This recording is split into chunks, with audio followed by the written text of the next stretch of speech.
All right, good evening. And let me turn on my video. And welcome to the Boise City Planning and Zoning Commission public hearing. A few things to start out with for tonight's proceedings. Everyone from the public entering the hearing virtually has been automatically muted and cannot speak. As the item you're interested in comes up for discussion, you will be called upon and unmuted. There is a chat function in Zoom. This is not part of the record and should only be used if technical difficulties arise. Our procedures for public hearings begin with a presentation from the planning team, then we'll go to the applicant and then the representative of the Registered Neighborhood Association, then followed by questions from the commission. After that, we proceed to public testimony, starting with those who are in person, then who signed up on the sign-up sheet in advance, and then anyone else who raises their hand virtually. If you are attending through your telephone, you can type in *9 to raise your hand. Finally, each member of the public is allowed up to 3 minutes for testimony. We are strict with this time as it is limited in code. Finally, the applicant is allowed 5 minutes for rebuttal, after which the hearing will be closed and the commission will deliberate and render a decision. Mr. Chair, you have the floor. Thanks, Crystal. Good evening. We are citizen volunteers appointed by the mayor and approved by the city council. We make final decisions on conditional use permits, variances, and appeals, and recommendations to city council on subdivisions, rezones, annexations, and code or comprehensive plan amendments. Any decision made tonight may be appealed to the city council, provided that the appeal is filed within 10 days of this hearing. In order to file an appeal, you must have given written or oral testimony at tonight's meeting. That's why it's important to give your name and address when you testify tonight. We utilize a consent agenda. This means that if the applicant agrees with the staff report, and if there is no public opposition, the item will be placed on the consent agenda. All items that are placed on the consent agenda are approved with one motion without further public comment. For items not on the consent agenda, we will hold a full public hearing in the order just detailed a few minutes ago with staff, applicant, neighborhood association, and then public testimony. Thank you all for attending tonight. Will the clerk please call the roll? Stead. Here. Schaefer. Here. Squires. Here. Blanchard. Here. Moore. Gillespie. Vinfrock. Here. Danley. Here. Mooney. 6 present, 3 absent. Okay, thank you. All right, we have a few items eligible for our consent agenda this evening. To start out, without objection, I'll place our meeting minutes from our April 3rd meeting on the consent agenda. And then moving to new business tonight, I believe item number 2 is eligible for consent. This is CUP 23-9. The applicant is Glancy Rockwell and Associates. The project address is 6110 West Northview Street. This is a conditional use permit for uses related to and operated by a religious institution on 0.84 acres in an R1C zone. And is the applicant present tonight?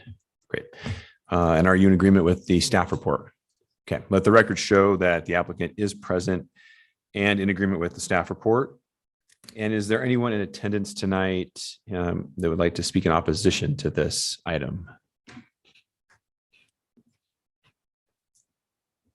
Okay, very good. We'll go ahead and place item number 2 on consent.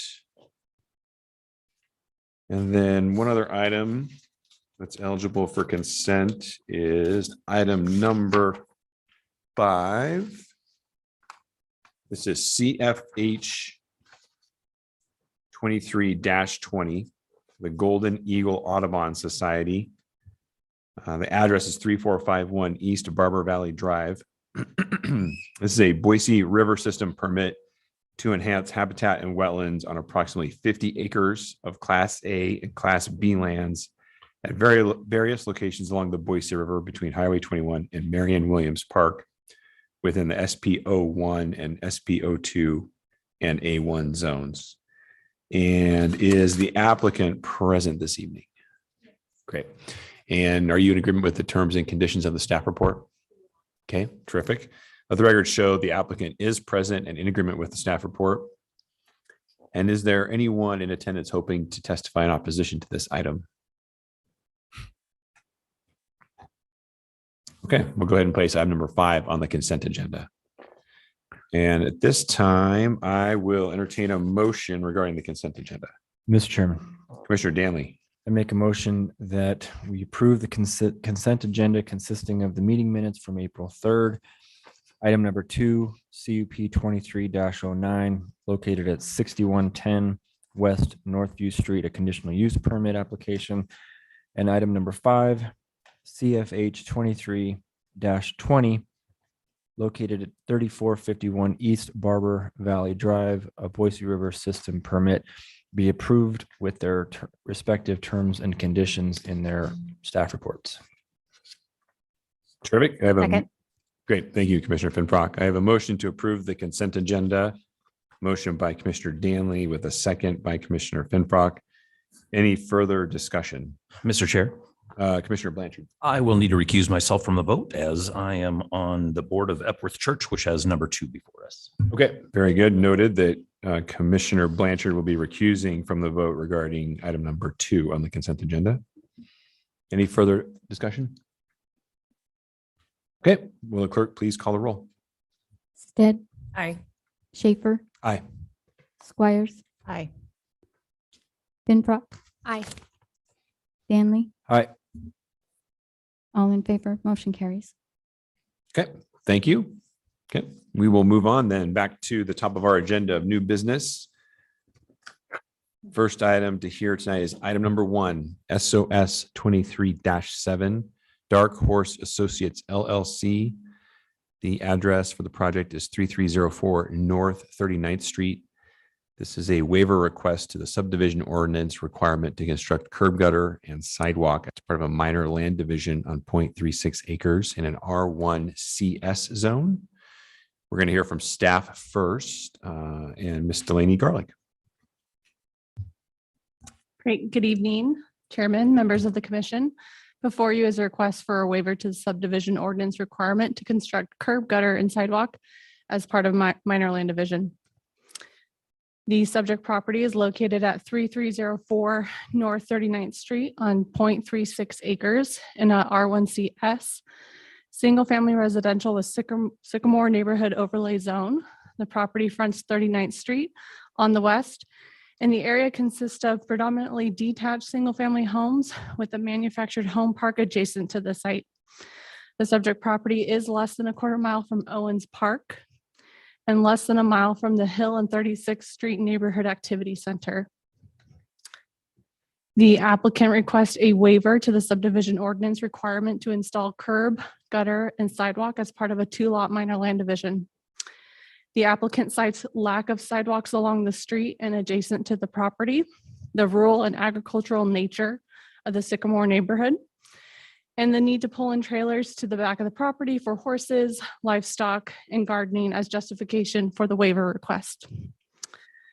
39th Street is currently contains sections of curb, gutter, and attached sidewalk as seen in the overlay on the aerial in green. Recent curb, gutter, and sidewalk were installed as a result of a minor land division just 1 lot north of this, about 134 feet from the subject property.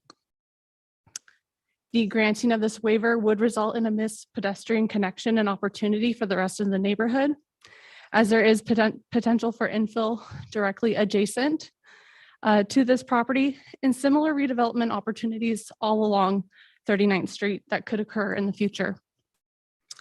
Attached sidewalk can be installed within the existing right-of-way without the requirement of a pedestrian access easement and would allow for existing mature trees to remain.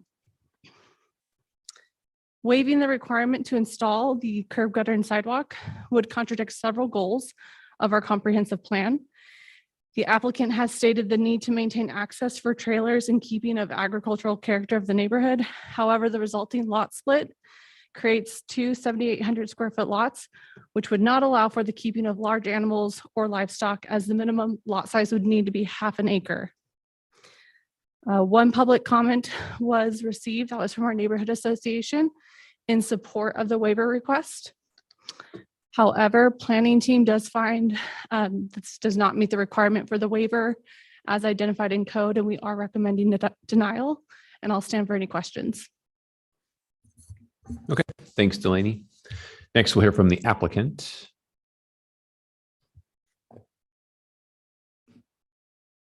Looks like they're online, Crystal. Yep, great. Okay, can you hear me okay? You can, hello. Hi, good evening, commissioners. I appreciate the opportunity to provide additional context to this request for a sidewalk waiver. I hope to demonstrate that the waiver request is consistent with Blueprint Boise, the Collister Neighborhood Plan, and the Sycamore Neighborhood Plan. And I will ask that you approve my waiver request. The Sycamore Neighborhood Overlay District is included within the boundaries of the Collister neighborhood. It has adopted its own neighborhood plan, the Sycamore Neighborhood Overlay District, which is codified in Boise City Code 110412. The mission of the neighborhood, the Sycamore Neighborhood Plan, is to retain rural elements nestled within the urban environment of Boise. At page 1.4, the Sycamore Plan notes that the streets, quote, maintain their rural flavor through the absence of sidewalks and curbs, unquote. At page 213, the Sycamore Plan discusses sidewalks in depth, where it states, quote, the neighborhood's local streets have low traffic levels, narrow paved streets, gravel shoulders for on-street parking, and no delineated edge of right-of-way. These characteristics are consistent throughout the neighborhood, unquote. Blueprint Boise lays out certain goals, one of which is goal NAC3 to, quote, enhance the character of established neighborhoods. Goal NAC 3.1 further states, quote, encourage residential infill that complements the scale and character of the surrounding neighborhood. Section NAC 5.3 includes the Sycamore Neighborhood Plan in the list of adopted neighborhood plans, and the importance of neighborhood character is epitomized by NWNC 1.4, which aspires to, quote, retain the rural character of the Sycamore area through the implementation of the Sycamore Neighborhood Plan. In fact, a picture of the streetscape is included in the comprehensive plan in this section, which demonstrates the lack of curb gutter or sidewalk in the district. While, as the reviewing planner noted, Blueprint Boise contains policies and principles which provide overall guidance for city growth and management, a reader should accord greater weight where specific guidance is provided for a particular district or area. If this waiver is denied, the commission is essentially expressing its goal to construct curb gutter and sidewalk throughout the entire Sycamore district in direct contravention to Blueprint Boise and the Sycamore Neighborhood Plan. Anything less would be disparate treatment within a singular district. There are other quite practical reasons that the residents who choose to live in the Sycamore district wish to avoid curbs, gutters, and sidewalks, as I experienced myself and Delaney referred to in her presentation. My family owned a shy acre on Sycamore Drive where we did have horses, pygmy goats, and a large garden. Horses wouldn't necessarily be appropriate on this lot, but a large garden would, as would chicken coops or similar uses. In the care of our animals and property, it was often the case that we pulled trailers through the grass in the side yards to bring hay, feed, dirt, and similar items to the back of the property, closer to areas where we were working. We often park trailers on the gravel shoulder to take animals to the vet or manipulate larger equipment. This is the very nature, the very purpose of the Sycamore district. Sidewalks would have made the enjoyment of our property far more difficult, as we would have had to bump up and over curbs and sidewalks to deliver items or animals, risking spillage, damage to items, and possibly even injury to the legs of our animals, not to mention potential damage to the curb or sidewalk. The Sycamore district boundary cuts across 39th, approximately 550 feet to the north of our property, such that the northeast portion of 39th lays outside the Sycamore district. The reviewing planner was astute in her observation of sidewalks to the north on 39th. However, although sidewalks do exist between Taft and Catalpa, they appear almost exclusively, if not entirely, along the eastern side of 39th, either outside the Sycamore district or immediately adjacent to properties that are outside the Sycamore district, which already have contiguous sidewalk. As noted in the staff report, our property is 134 feet south of the nearest curb, gutter, and sidewalk, well within the Sycamore district. Along 39th Street within the district, several homeowners recently constructed or improved significantly sized homes on large lots that are unlikely to be redeveloped. Their landscape plans embrace the rural feel of the streetscape. You can look at 3208 North 39th and see a beautiful example of this. In short, while a small amount of sidewalk has crept down from the north in a small area of more dense development originating outside the Sycamore district, there is otherwise no curb, gutter, or sidewalk along any property on either side of 39th Street within the Sycamore district. Curb, gutter, and sidewalk are the exception throughout the Sycamore District. In fact, by my brief calculation, across approximately 16,125 linear feet of north-south street frontage in the district, only 340 linear feet of sidewalk exists, and all of it appears to be to the north on 39th, adjacent to more dense projects outside the Sycamore District. The majority of this sidewalk is along what has become side property boundary, as that developer chose to create an internal road network for that particular development, which is immediately adjacent to the Sycamore District boundary. The only other sidewalk now runs along one flag lot and one house. This means that presently only one home in the Sycamore District has sidewalk frontage. And I would go so far as to suggest that that developer should have been discouraged from constructing sidewalk along his street frontage to comport with the original mission of the Sycamore Overlay District to retain its rural flavor. The two lots that I hope to create will be nearly 8,000 square feet and just over 150 feet deep. These lots will fit right in with their Sycamore District neighbors unless they have curb, gutter, sidewalk, which would present a troublesome challenge and stick out like the proverbial sore thumb.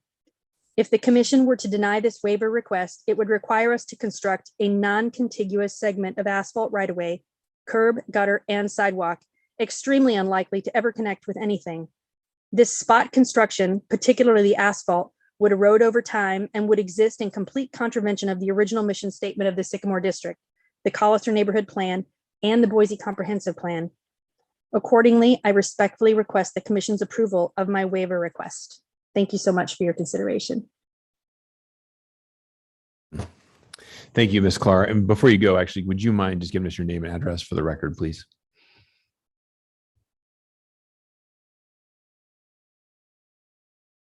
We lose her already? Sorry about that. Yes, my name's Wendy Clark, and my address is 47150 Southeast 162nd Street. That's in North Bend, Washington, 98045. Great. Thank you. You're welcome. Okay, before we move on to questions, we'll see if we have anyone from the Collister Neighborhood Association here. Come on up.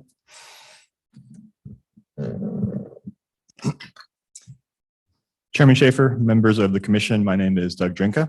I'm at 3808 North Hawthorne Drive. And this time I am speaking on behalf of the Collister Neighborhood Association. I wanted to express my support for this waiver application. City code allows granting a waiver from the sidewalk and gutter requirements if the installation would result in substantial hardship or inequity. But those terms are pretty difficult to define. So historically, the commissioners have turned to the comprehensive plan for guidance on weighing the positive results envisioned by the code with the negative results on a wider perspective of making Boise a livable, sustainable city full of a diversity of neighborhoods. For instance, last month, you approved a similar waiver, SOS 23-05, a sidewalk waiver which the city recommended granting not due to the hardship or inequity of building the sidewalk, but due to the loss of mature trees that would necessarily occur if it were granted. You turned to the comprehensive plan to evaluate the trade-off and found the value of the trees outweighed the benefit of the sidewalk. The comprehensive plan's principle IDP N.2, which the staff's report points to in support of the sidewalks in this location, asks you to consider the established streetscape characteristics of the area. Ms. Garlick's analysis points to a number of other sidewalks in the area. However, missing from that analysis was the consideration of the Sycamore overlay, which this property lies in. If you could hit my PowerPoint. Yep. So I added to her chart here the green line that shows where the overlay exists right now. Can you guys see this okay? Is that working? I've added a blue outline to the staff's map to show the boundary of the Sycamore overlay. Throughout the overlay, sidewalks are purposely avoided. The overlay recognizes that this section of the city has a greater agricultural element to it. This area looks different. The use of the land is different. And where values collide, the adopted vision for the overlay should control. You may have noticed the existing section of sidewalks that do reside in the overlay. Let's compare and contrast that section to the rest of the overlay. On the left, we have that bit of pull-out development that is in the overlay. And on the right, we have some of the R1A lots along 39th, Hawthorne, and Sycamore. And I just wanted to sort of compare and contrast the two of these. The overlay you can see on the right is defined by mature trees, open pastures, and agricultural activity. The area with sidewalks on the map is defined by houses and pavement. We believe that sidewalks are a critical part of keeping and making Boise walkable and bikeable. We support their use in true infill projects like the one you saw a moment ago in that graphic. But our neighborhood is already walkable. Residents from the surrounding areas love to walk through the Sycamore overlay. The traffic is minuscule and cars come second. There's no safety concern, and sidewalks would not improve the navigability for pedestrians here. Please recognize the value of the diversity of our neighborhood and grant this waiver. And I'll stand for any questions. Okay, thank you very much. And at this point, we will open up for questions by the commission to staff, the applicant, or the neighborhood association.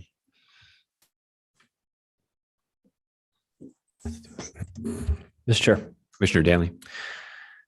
Delaney, so one of our primary objectives in determining whether or not to grant a waiver is unusual circumstances. The staff report says there are none. Is that correct?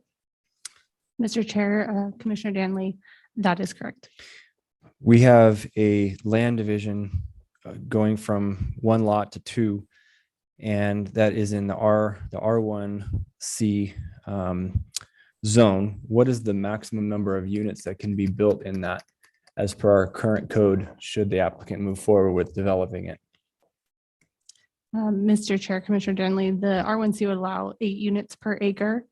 Okay. They were proposing the 2 lots. I don't think they would be able to fit more than the 2, just based on meeting the minimum development standards for the lot size. But 2 lots, 8 units each, No. one lot. So the current lot is 0.36 acres. Okay.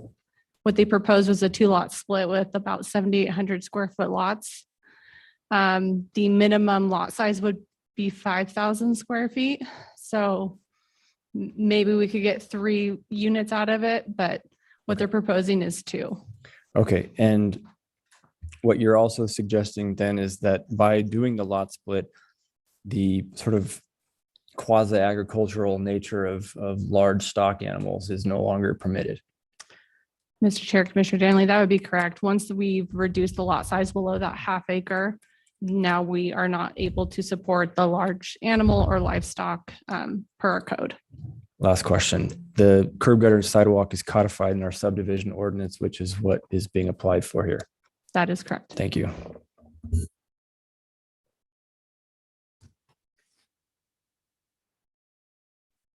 Any other questions?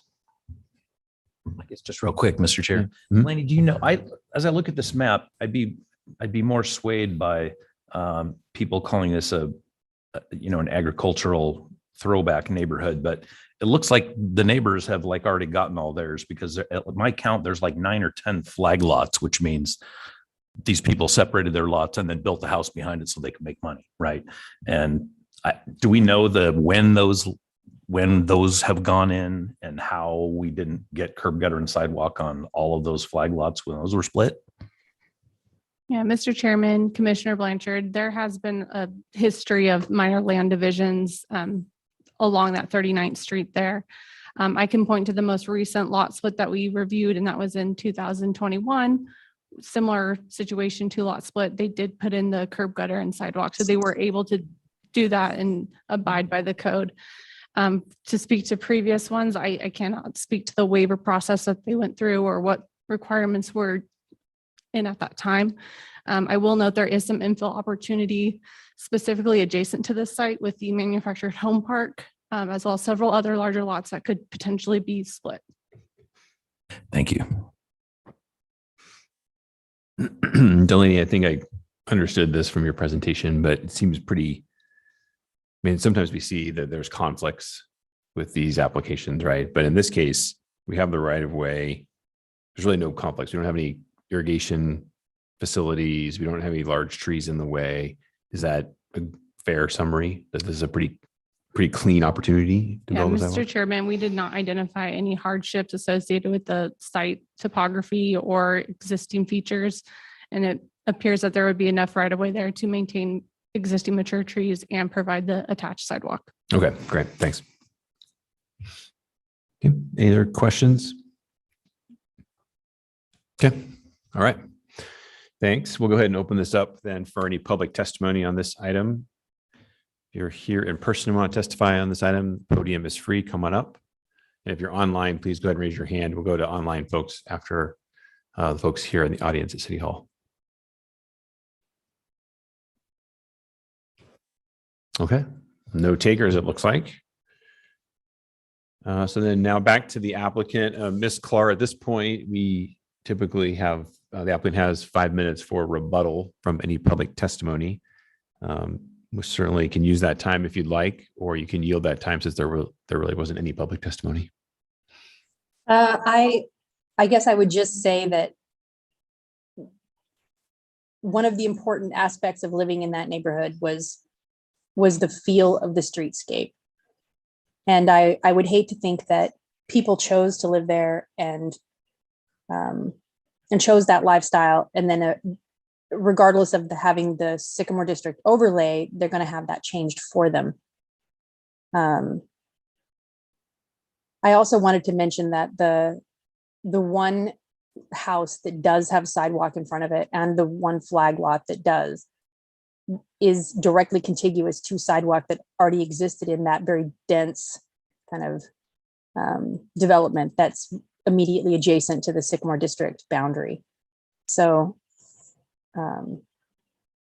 I guess I would just request that the wishes of the neighborhood would be honored in this case. Okay, all right, thank you very much. Okay, at this point, I'll go ahead and close the public testimony on this item and return back to the commission to render a decision. And again, we're talking about SOS 23-7.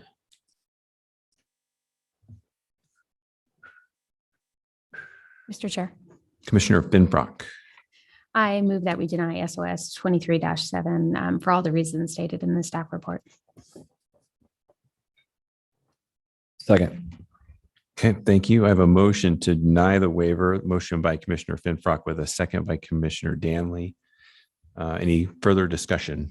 Mr. Chair. Commissioner Finfrock, please. So as we heard tonight, the waiver requires certain conditions be met, but the applicant's reason for not wanting to install curb gutter and sidewalk is just lack of current infrastructure. And that isn't one of those conditions. So, again, as staff pointed out, we'll miss the opportunity to support the pedestrian connectivity, which can only happen through these minor land divisions, like the one in front of us now. So our goal being pedestrian connectivity, we have to make it happen through these land divisions. And, eventually, as everybody, as these happen, we can require curb gutter and sidewalk, and we'll have that connectivity in these neighborhoods that we have wanted all along. So we can only do this through these applications. And so it's like a baby step forward. So for that reason, I think we should go ahead and deny this application.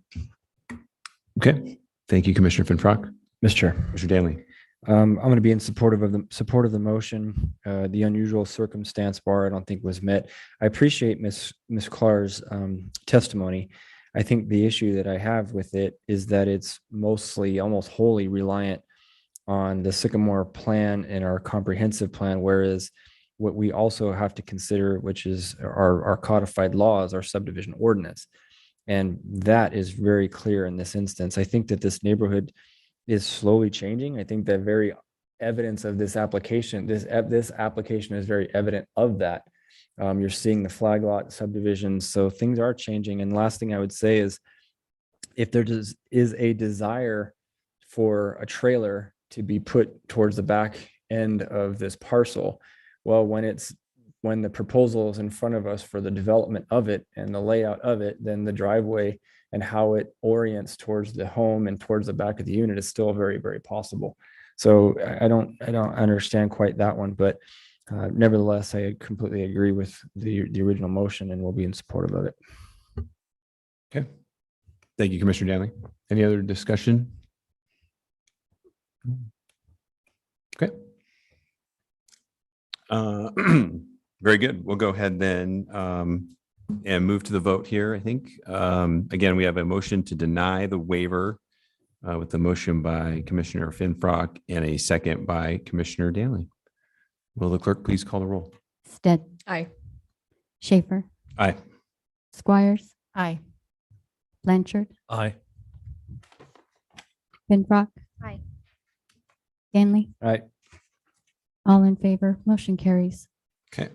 All right, thank you. All right, up next on our agenda tonight is item number 3, CUP 22-68, Hatch Design Architects. The address is 6780 South Cole Road. This is a conditional use permit for self-service storage on 2.17 acres and a C2D with a DA, a design review with a development agreement. And first, we're going to hear from staff, Sabrina Mortensen. All right. Good evening, Mr. Chair, members of the commission. The item before you is a request for a conditional use permit for a self-service storage facility on 2.17 acres located at 6780 South Cole Road in a C2D DA zone. The subject parcel is vacant and was recently annexed into the city with a zoning designation of C2D DA. The development agreement for the property restricted specific auto-oriented uses, which are typically allowed by right in the C2 zone, and included development standards regarding vehicular access to the site. During the public hearings for the annexation, both the commission and city council found that the C2 zoning designation was appropriate for the site, but did express some concern regarding the proposed self-service storage use. The proposed storage facility is not compatible with the surrounding area, which consists of single-family homes and the community center and open space for the Siringa Valley specific plan area. The proposal is in conflict with policies of the comprehensive plan, which encourage increasing opportunities for housing and neighborhood services while retaining distinctive rural elements of the Southwest planning area. The subject property is located adjacent to an identified priority travel corridor and 2 level 3 bikeways.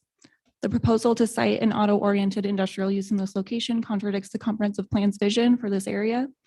Additionally, the Southwest Community Comprehensive Plan encourages siting industrial uses within the airport influence area, and the subject property is not located within that area.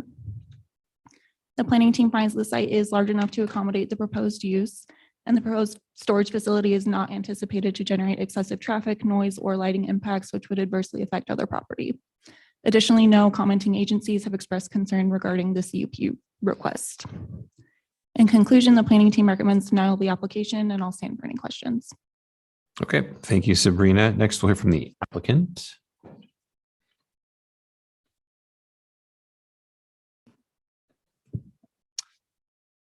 Good evening. Jeff Hatch with Hatch Design Architecture. Our address is 200 West 36th Street, Boise, Idaho 83714. Thank you, Chairman Schaefer and Commissioners, for your consideration of our conditional use permit today. Next slide. The proposed project is on the, actually, can you go one more? You actually have a clicker up there. Perfect. There we go. The proposed project is on the intersection of Lake Hazel and Cole Road in Boise, and is a little unique because it is nice. I even know the buttons. This is great. It's a little unique in that we're landlocked by a canal and overpass on 2 sides, and we have our access to the very south, which was negotiated through that DA with annexation, appropriate specific for this use. With that, the consideration is we do have neighborhood subdivisions on 3 sides and soon to be the 4th side. All these have fairly highly restrictive HOAs and CC&Rs, and we found that storage is a fairly accessory use to more compact subdivisions where they need places to store their recreational vehicles, especially this close to kind of the eastern side of Boise. So going back to our current site plan, we have our office amenity on building A, as far as the buildings on the perimeter, so that the development has a complete feel and complete structure. As far as the second phase, that is really based on the demographic of the area to make sure that that is built out appropriately to the use. So the staff report and comments that we received, there was a concern about traffic. Storage is the lowest generating use for traffic based on ACHD's impact fee report. So we feel that this is an appropriate use and was approved with access based on that use. As far as the intersection itself, It's a little unique from a restriction standpoint, but it also, with the overpass raising an elevation about 12 feet, this proposed project would be tucked in and isolated with our landscaping on the perimeter buffer. We feel that that would be appropriate because we got a canal with landscaping and mature trees on one side and an intersection with additional landscaping on the other two sides, properly screening that from the neighbors across the street. And then lastly, as far as the comprehensive plan, we've seen with developments with Brighton and Hubble that in many cases storage is incorporated into subdivisions nowadays strategically. We feel that this is a fairly appropriate and strategic location for this based on the developments around it. And being an accessory use to this area, when we came in and proposed our rezone, we did propose this use during that rezone. And in review of the meeting notes, Commissioner Gillespie at the time had some nice favorable mentions about this proposed use with that decision. And I'll stand for any questions.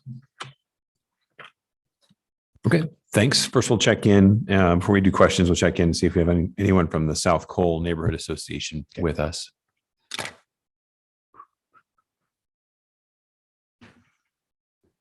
I don't think that we do. So we'll go ahead then and open this up for any questions for staff or the applicant by the commission. Mr. Chair, Commissioner Finbrock. I had a question for staff. What intended use would you prefer to see this particular plot be? I mean, what would be best case scenario? Mr. Chair, Commissioner Finfrock, there are a number of uses in the C2 zone that would provide a more active use that's more directly accessible for the neighbors. Multifamily is also an allowed use in the C2 zone through a conditional use permit. Mr. Chair, Please. just one follow-up question. The applicant just said that when they rezoned the property, they proposed that this location be a storage unit. Was that acceptable then? And if it's not acceptable, if it was and it's not now, can we go maybe get a little bit of reason why? Sure, Mr. Chair, Commissioner Finbrock. When the applicant brought the annexation forward, they did mention self-storage as a potential use of the site, but they chose to proceed with the annexation separately from the CUP and didn't bring that in at the same time. So with the annexation, we were really evaluating whether it was appropriate to bring that property into the city with a specific zoning designation. We didn't have, anything that tied it to a specific use at that time. Mr. Chair. Please. One more Go for question for staff. Sorry. Yeah. This is a activity center, correct? It's actually, when we annexed it, we identified it as an activity center. Is that correct or? Mr. Chair, Commissioner Finfrock, it's not an identified activity center in our comprehensive plan. It is identified as as planned community land use in our comp plan, which is more geared towards those active uses. Thank you.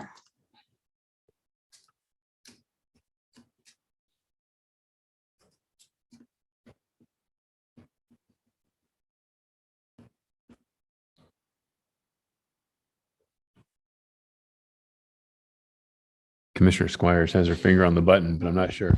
Sorry. You're fine. I'm looking at the photos in the application packet and I'm trying to, I understand that there's a 12-foot grade difference. Is that what you said in your presentation, Mr. Hatch? And I'm looking at the photos and I'm just trying to reconcile exactly what that elevation difference is. So the southern portion of the property where we are taking our access is essentially at grade. From there, the entire intersection ramps up and then ramps up to the east as well. And so at the high point on the northeast corner, it is approximately 12 feet. Okay, thank you.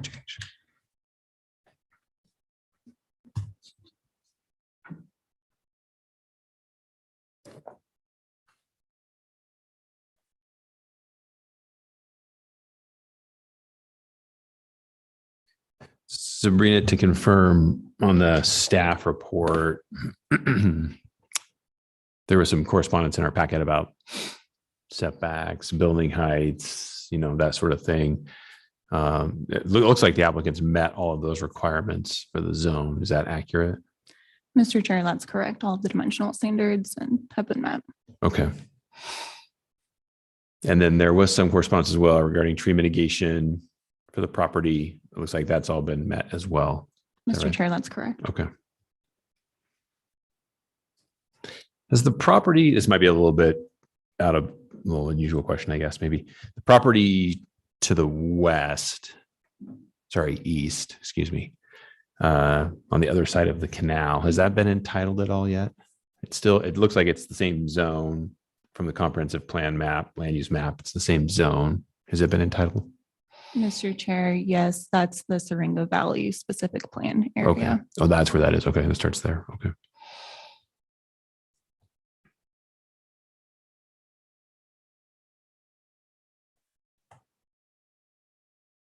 Okay.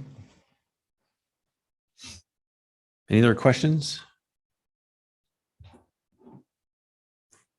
Okay. All right. Guess we'll go ahead and move on to public testimony.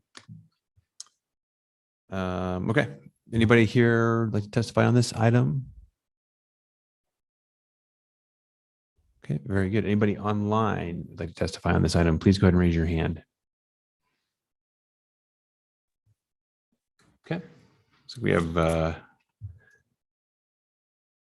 Bray Brush. Yes. Hi, Commissioner. Mr. Chair, Commissioners, thank you. My name is Bree Brush. I live at 7627 West Havana Drive.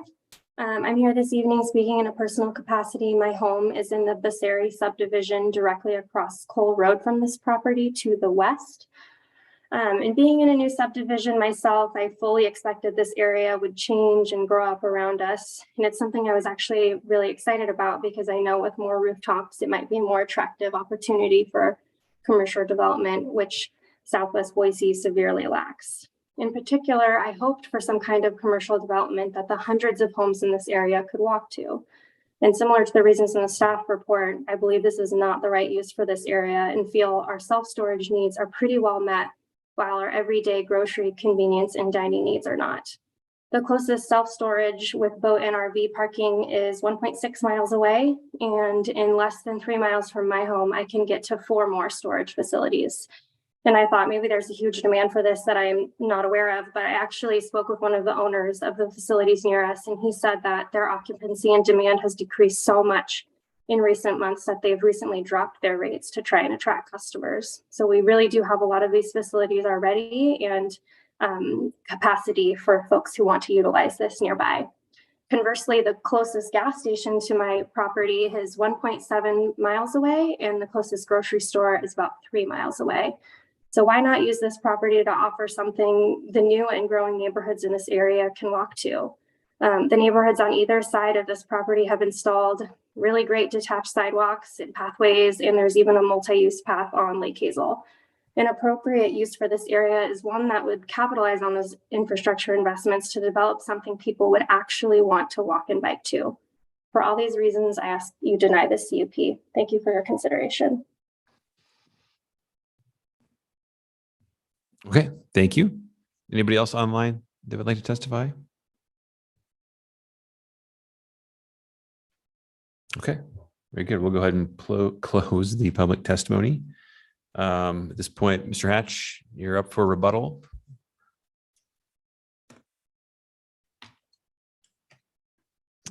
Thank you, Chairman Schaefer and Commissioners. Just wanted to touch on a couple comments in regards to Bray Bush's concerns. I think the access to the site is going to be problematic to really any of the requests that she had indicated. So it would be difficult to accommodate those uses without an appropriate access for larger generation further away from the intersection. As far as staff's considerations for pedestrian activity, we feel that the streetscape improvements to and through this development will be helpful, but in addition, this particular facility is geared towards recreational storage. So the intention is boats and things that are going to be actively taking you outdoors. So we feel that that is a complementary use in this area. And I will stand for any other questions. Okay, thanks, Mr. Hatch. No more questions at this time. Thank you. Thank you. Okay, we'll go ahead then and bring this back before the commission to render a decision. Again, this is CUP 22-68. Mr. Chair, Commissioner Danley. I move that CUP 22-68, the conditional use permit request be denied with the terms as per the terms and conditions of staff report. Second. Okay, we have a motion to deny by Commissioner Danley with a second by Commissioner Finfrock. Any discussion? Mr. Chair. Commissioner Danley. So to the applicant, Mr. Hatch, I know that you're in a difficult position with what you're trying to do and what you're hired to do. But I remember hearing this when it first came in front of us, and nothing has changed. It's the concept of highest and best use. And further, I remember talking about this at the last hearing, which is ACHD just spent a whole bunch of money on this roadway. So for us to approve a storage shed or storage facility, I don't know that that necessarily works and honors sort of that relationship that we have with them, investing in us, in making sure that the land use part of the equation is and reaches that highest and best use. I think that Ms. Brush hit it on the head. We have a significant residential population that needs things to do, places to go, and things to spend money on. So I would highly encourage the applicant now that they got their rezone to come forward with another application, but that does try to hit on many of the tenets that were discussed in the staff report, as well as the testimony that we heard tonight. So for those reasons, I recommend denial. Okay, thank you, Commissioner Danley. Any other discussion?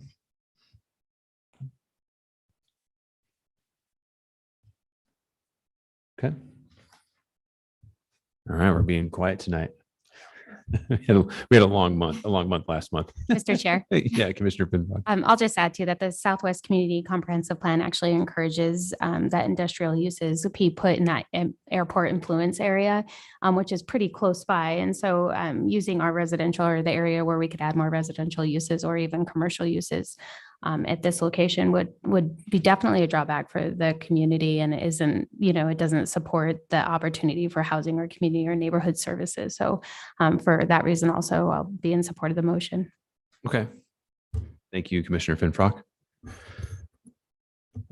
Yeah, Mr. Hatch, I'm going to second Commissioner Danley's comments. I know you're in a tough position here, and I'll tell you, I've been kind of going back and forth on this one. I think the canal is an interesting constraint with the property, right? Like it feels like in some ways this is a good use for that property because you do have an island. This piece of land is a bit of an island wedged between the intersection and the canal. So the flip side of that argument, though, is that the canal does create an edge for the community, and we'd like to see something more active on that corner for the community without having to cross the canal. So I think that's kind of where I'm tending right now with my thought process is agreeing with staff and agreeing with the motion that this is probably not the highest and best use of this parcel, but certainly understand that puts you in a tough position, right, with the application. So that's my thoughts on the matter anyhow. Any other discussion? Okay. All right. We'll go ahead and call the vote then. Again, this is CUP 22-68. We have a motion to deny by Commissioner Danley with a second by Commissioner Finfrock. Will the clerk please call the roll? Stead. Aye. Schaefer.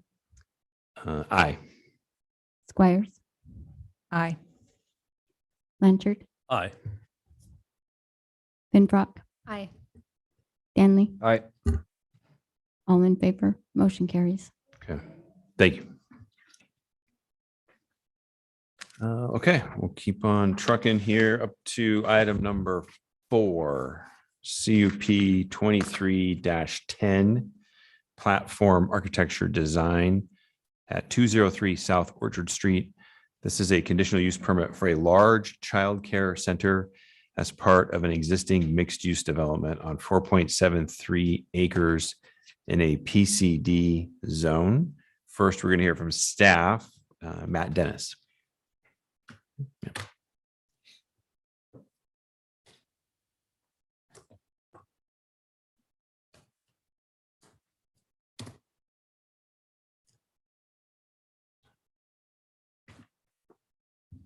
Thank you, and good evening, Mr. Chair, members of the commission. The item before you is a conditional use permit for a large child care center to serve up to 80 children. The subject property is located at 203 South Orchard Street in a PCD, that's pedestrian commercial with design review overlay zone. The use of the property is compatible with the general neighborhood, which is located at the center of the Franklin and Orchard Community Activity Center. This will also provide an active use near a key intersection with 4 existing transit stops within 250 feet of the site that will support the growth, retention, and profitability of existing businesses in the vicinity. The location is appropriate for the proposed use, as Franklin and Orchard are both designated as arterial roadways, and large childcare centers that support 21 or more children are required by the development code to be located on either collector or arterial roadways. The childcare center will not negatively impact other property in the vicinity, as it will provide a public service and active use along an arterial roadway, with the majority of activity occurring indoors. As such, the proposal will provide an important service at a convenient location for individuals who live and work in the area. The proposal is located within the Moda Franklin mixed-use development, which includes a total of 5 buildings and plans to occupy the southernmost pad site, known as the Double Dutch. Within the original planned unit development application, the Double Dutch pad site was intended for a 2-story mixed-use building containing ground floor retail and second floor amenities for the residents of the development. However, plans have since shifted, and the Giraffe Laugh Early Learning Center is a compatible use to the development and the neighborhood at large, as it will act as a supporting amenity for the use of the residents of the development as well as the general public.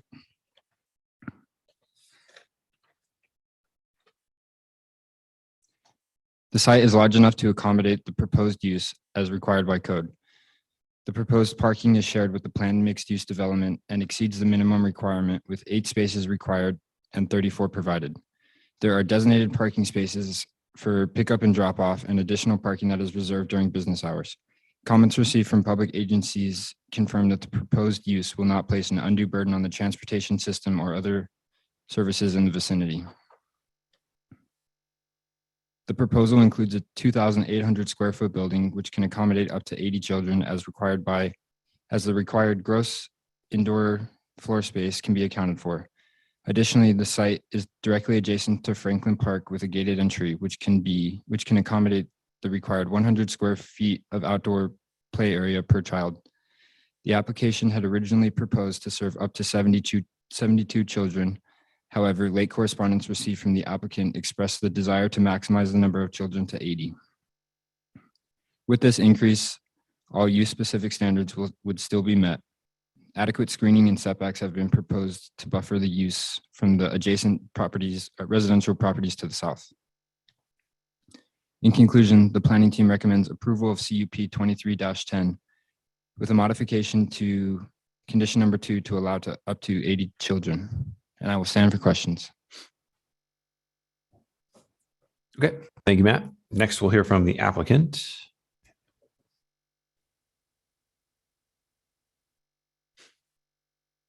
Good evening, Kathy Sewell with Platform Architecture and Design, 280 North 8th, Suite 118, Boise, Idaho.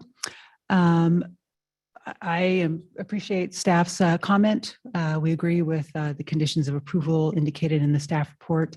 We understand that there are a couple of neighbors that may be in opposition to this. So with that, I'll reserve my time to respond to their questions, or if the commissioners have any questions for me right now, I can respond to those.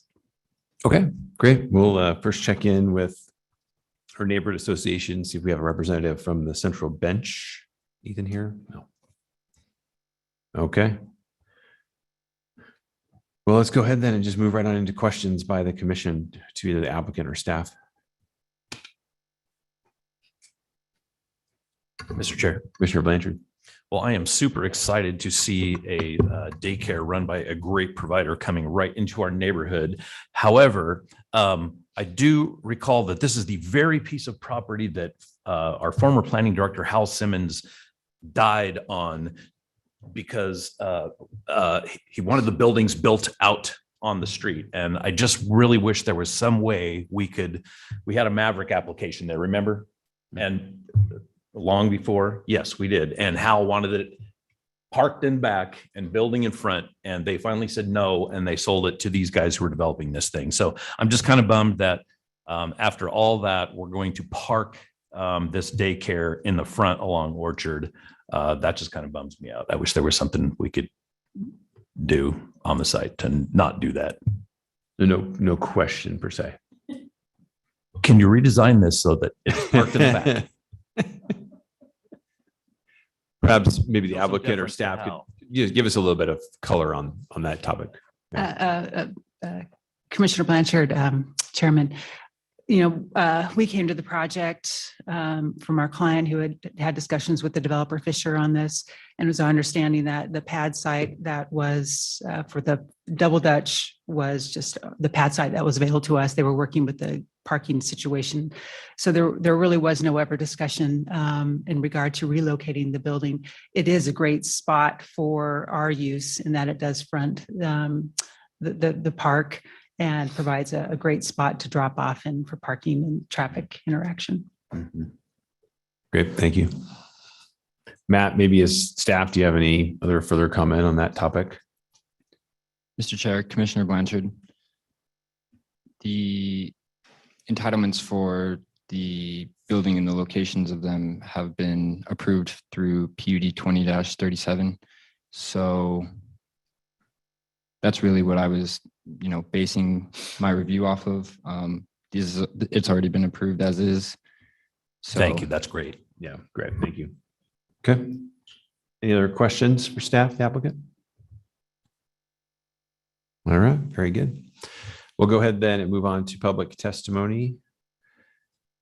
Anybody in person want to testify on this item? Come on up, please. The podium is free.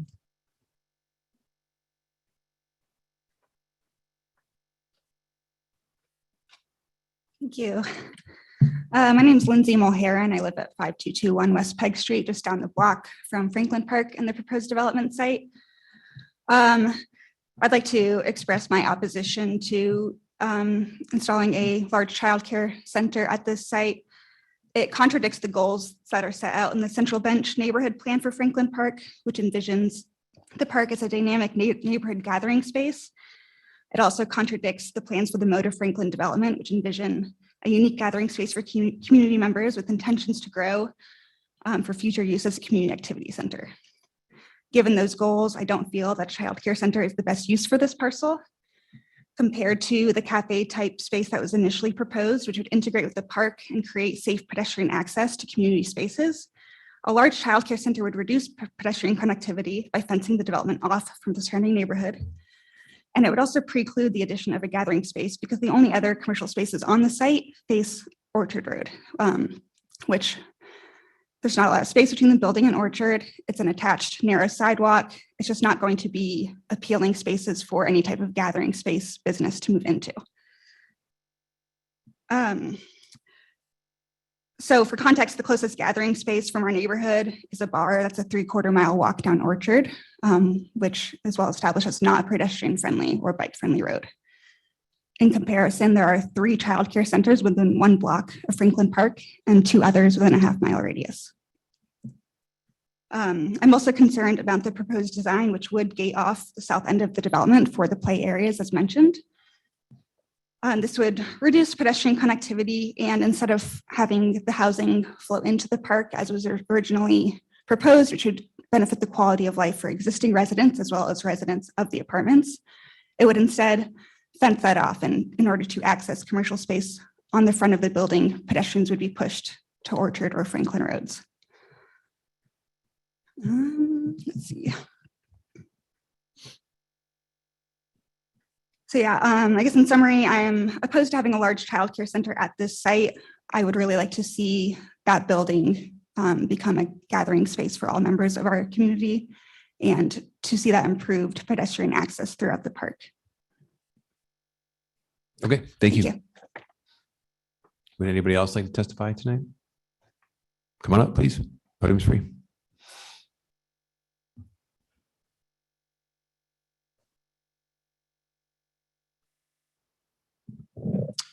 Good evening. My name is Alex Moody. I live at 5221 West Peg Street in Boise. I I'd like to largely echo Lindsay's concerns and just add some verbiage from the Central Bench Neighborhood Plan in regards to Franklin Park, which Lindsay did bring up, but just like to repeat at least some of the figures in there. Some items that were designated for that area were promotion of community gatherings, coordination of park activities with adjacent businesses, and conduction of placemaking and pop-up activities in Franklin Park, which I felt that the proposed retail space and cafe space opening up into the park really idealized and would, I think those ideas went well with that kind of commercial activity and would have increased vibrancy in the neighborhood.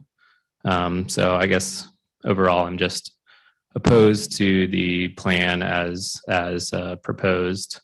I would maybe like to see something scaled back a little bit to help integrate the surrounding community a little more. Thank you for your time.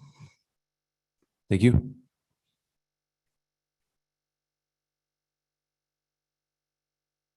Anyone else would like to testify here in person tonight? Okay, we'll move on to folks online. If you're online and would like to testify, please raise your hand.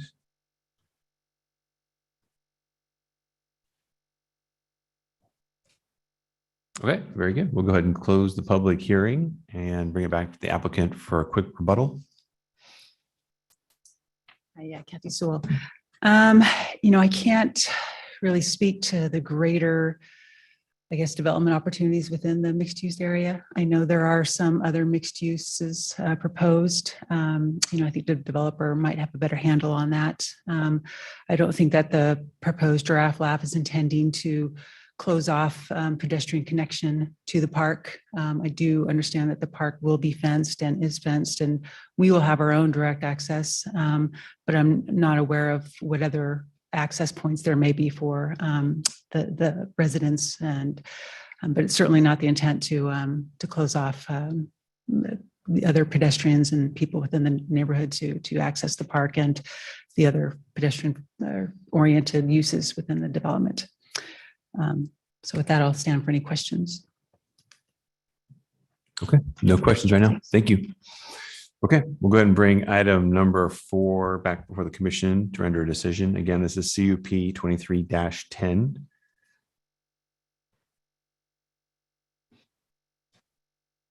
Mr. Chair. Commissioner Blanchard. I move that we approve CUP 23-10 with the conditions stated in the staff report. Second. Okay, I have a motion to approve by Commissioner Blanchard with a second by Commissioner Stead, correct? Yep, okay. Chris, any discussion? Just reiterate what I said before is that I'm super happy to see Giraffe Laugh coming up there. Lori's a well-known operator and great business owner. I think it is a great compliment to the area and my bench neighborhood people. I'm very familiar with that line in the CBNA neighborhood plan, which has always confused me because the Right Congregational Church right across the street has like always served as like the community center for that area with food trucks and community garden. It's for the Central Bench holds their meetings there. It's frequently used for all kinds of community gatherings up there. So I was always kind of mystified that the neighbors didn't feel like they had a place to gather because they're already gathering there. But anyways, I know and there's a Darth of stuff up there, but anyways, they're working on it. And I'm glad to see Giraffe Laugh up there. So good for you guys. Mr. Chair. Mr. Stead. I would be interested in hearing from the commission if there's any thoughts on ways that we can condition this to encourage further connectivity and accessibility. While, I also can absolutely support the use of this land for this facility and understand it won't burden the infrastructure and, it fits with our code and our comprehensive plan. But I just was curious. And so I support the motion and also am curious to see if there's any discussion on ways that we can consider the neighbors' comments by thinking about additional connectivity. I was just curious if anybody had any thoughts on that.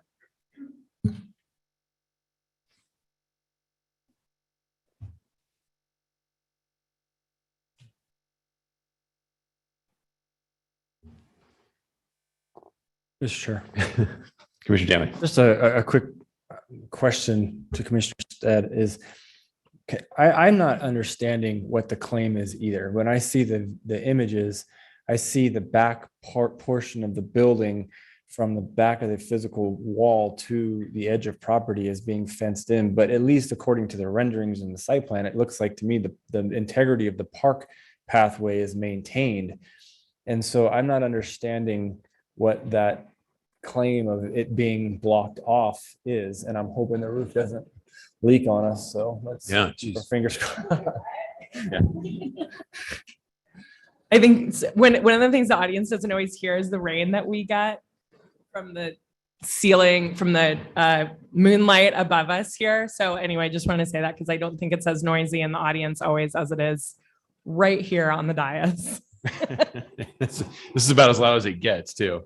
Mr. Chair. Yeah, Commissioner Danley. I just, for the sake of the discussion, page 132 of the PDF, anyway, has renderings, good Lord, has renderings of the back of the building and the views from within the site. And in both images, I don't see anything that. Chris, hang on. I think we may need to take a quick recess, Crystal, just for 5 minutes, let this storm pass over. Sorry. Yeah, a recess. Yeah, we're gonna take a 5-minute break, let this storm pass over so everybody can hear us. Okay. Okay, folks, we'll see if we can bring this back, get this going again. Staff, can you hear me? I can hear you. Okay.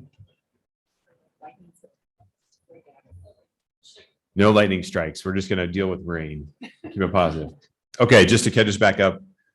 We've been through all the testimony and rebuttal. We're now deliberating. And some of the discussion we left off with Commissioner Stead was some concern about connectivity adjacent to the site into the park. Is that a good summary, Meredith? Yeah, is it Mr. Chair? Yeah, please. Yeah, I would just love, because I'm not necessarily seeing an issue, but I would be curious to see if and so therefore I support the motion as it stands. However, I'm curious to see if other commissioners are recognizing that connectivity issue and have any suggestions for ways that we can condition, because I know that's important to us. And I want to make sure that we're just like looking at all sides of this. Yeah. Fair concerns. Agreed. Any other thoughts?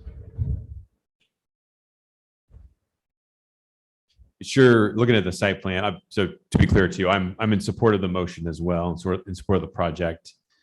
I understand the concerns that were raised during testimony, but I think that the use fits the site just fine, and the programming for the property just fine. I actually think it's a nice transition. The building is set back from the road, the parking lot, between the building and the road. But I think that's actually a nice transition into the other existing neighborhood, to the south. So I'm not opposed to that location of the building. Looking at the site plan, I understand the concerns about connectivity into the park. It sure seems that maybe there's an opportunity, maybe on the north side. It looks like we have a designated crosswalk, across the parking lot that leads to a sidewalk on the north side of the building there. If there might be an opportunity to provide some connectivity into the park on that north side of the building. South side of the building, it looks a little more challenging just because you have, privacy fence along that property line, south end. So it creates a bit of a tighter condition, I think, for that connectivity to occur. But I'm open to other thoughts or comments.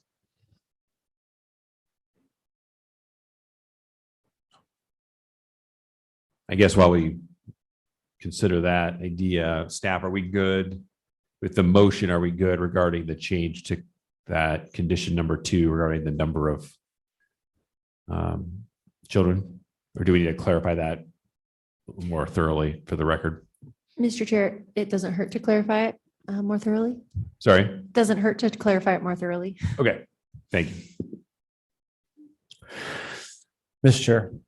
Commissioner Danley. I do think there might be an opportunity with respect to the pedestrian connectivity from Orchard.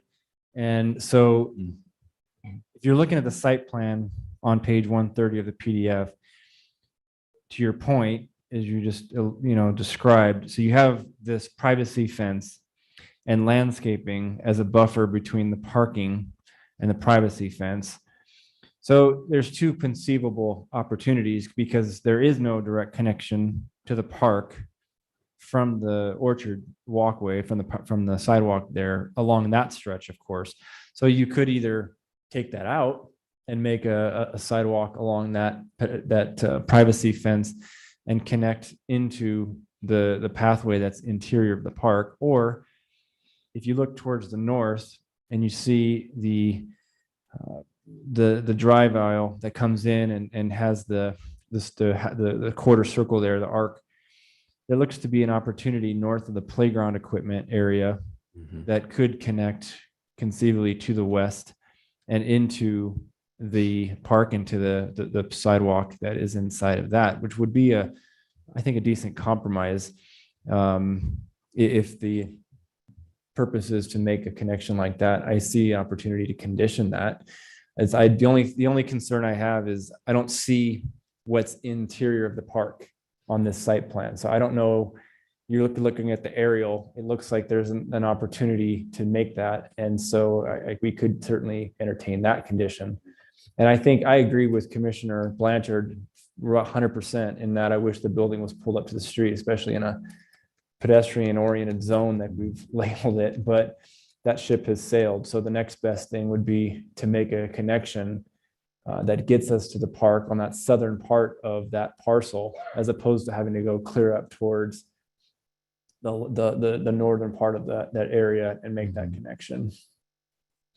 Mr. Chair, Commissioner Pinfrock. can we just add an added conditions and let the design team do that, or let the applicant worry about that? I mean, or actually design the access from Orchard Street, because I think it's really hard to actually come up with a plan from the pulpit, and maybe we could just give them the opportunity to create that and not just maybe add a condition that allows them to create the access, but not necessarily outline exactly where it's coming from or how it's going to be designed.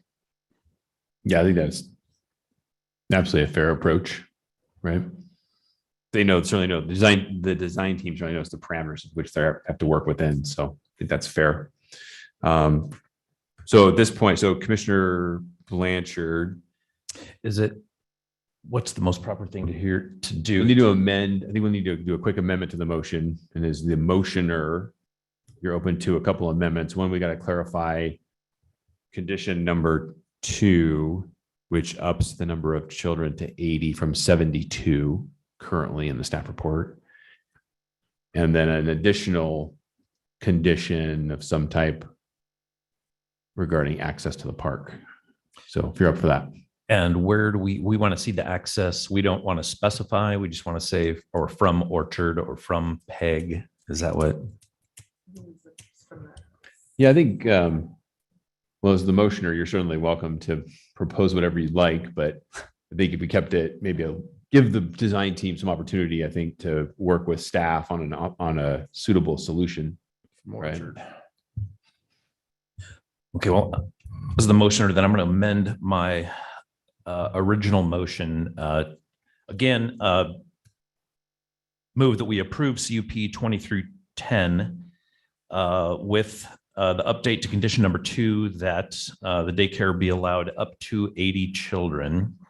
And then with a further direction that staff work with the applicant on connecting the site to the existing neighborhood, again, because we've designated this as a pedestrian zone.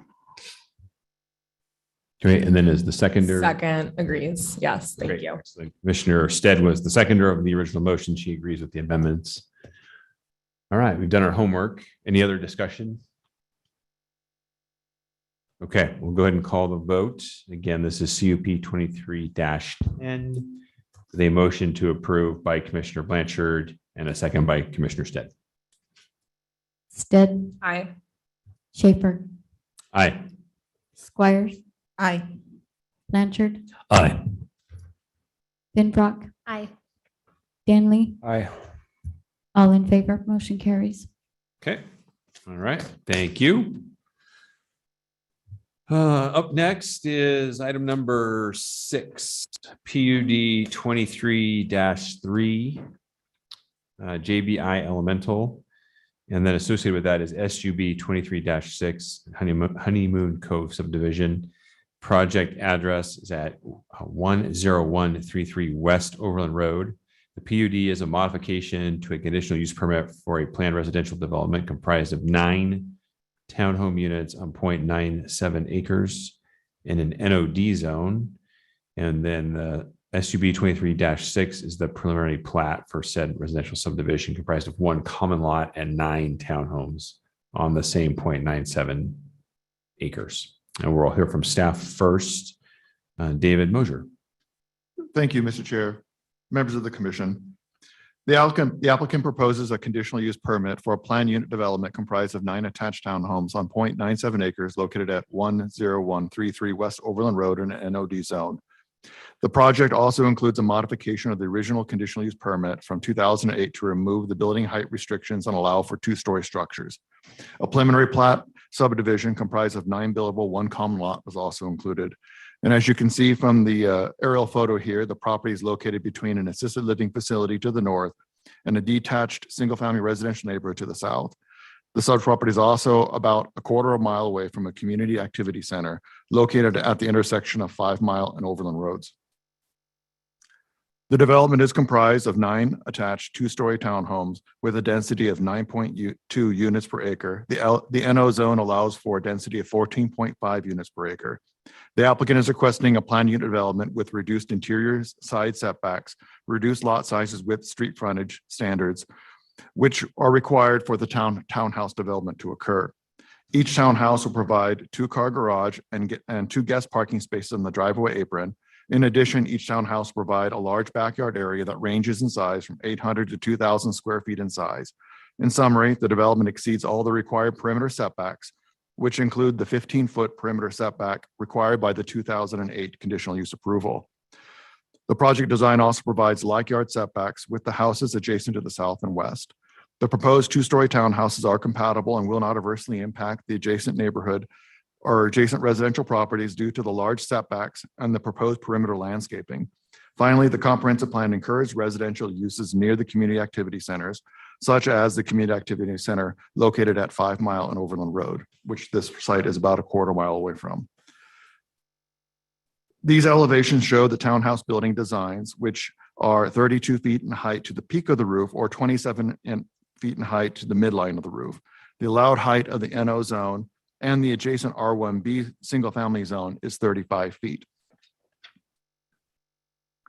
The planning team has received public comment expressing concerns with the proposed development.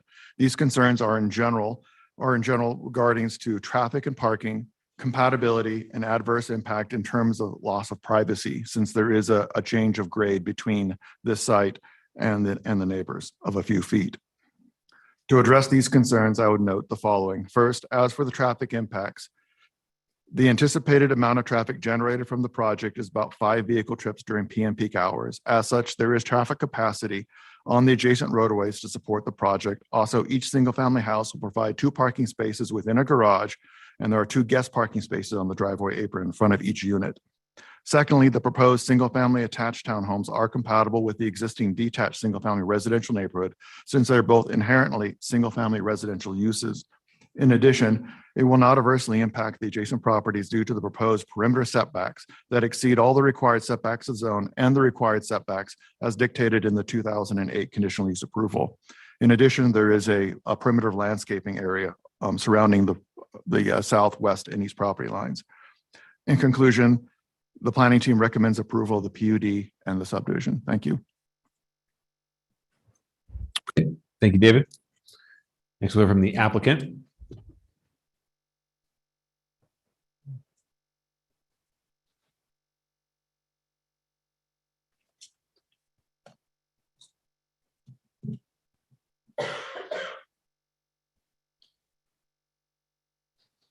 Perfect. My name is Brett Galosh. I'm with Hillside Architecture. We are at 345 West Bob White Court, Boise, Idaho 83706. I just have a couple slides, keep it quick. I think David nailed it. So I don't have much to add here. Really just wanted to give you kind of a quick representation with just a couple images of color through this presentation or through the kind of initial submittal, which is what I guess I'd just talk about. To the right was what we originally proposed and submitted. To the left is what we worked through with planning staff. I think that they're all net positive changes. I think what we've been able to do, as you kind of see representative here, is we've been able to increase landscaping and kind of increase that kind of privacy and setbacks and buffers. So honestly, I think we've gotten a stronger proposal with working through staff. So I just want to thank them because I think David's been very diligent in kind of implementing this. And with that, I just leave it with a quick, kind of visual of what that looks like through an aerial perspective and kind of open for questions if you have any. Okay, we'll hold tight for questions just for 1 minute. Yeah. Okay. First, we're going to check in to see if anyone from the Southwest Ada County Alliance present.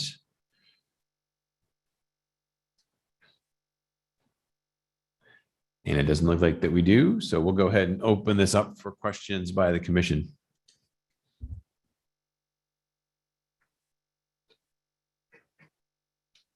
Mr. Chair. Commissioner Danley.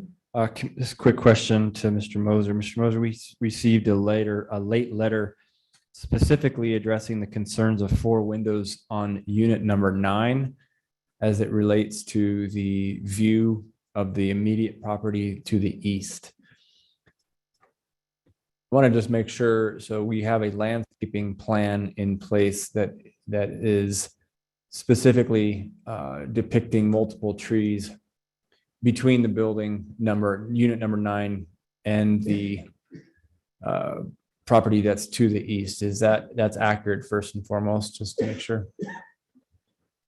Mr. Chair, members of the commission, yes, they are. I think there are 3 trees planted there. The applicant or I believe the neighbor expressed that they want something maybe more conifers that are evergreens at that location, and maybe the inclusion of clear story windows at the 2nd floor to protect the privacy, if I remember the letter you're talking about.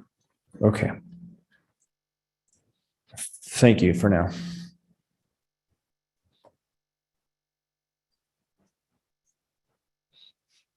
Mr. Chair. Commissioner Blanchard. Dave, can you pop up that east elevation again? As we're looking at that. That's the one we just had up.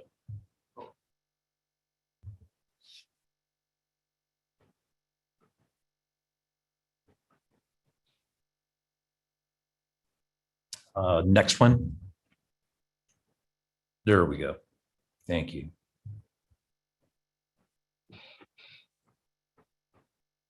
Okay, thank you.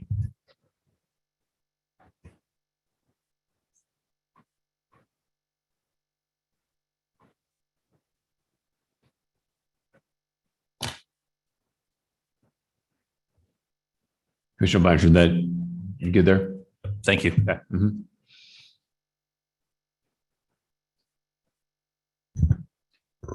Mr. Chairman. Mr. Squires.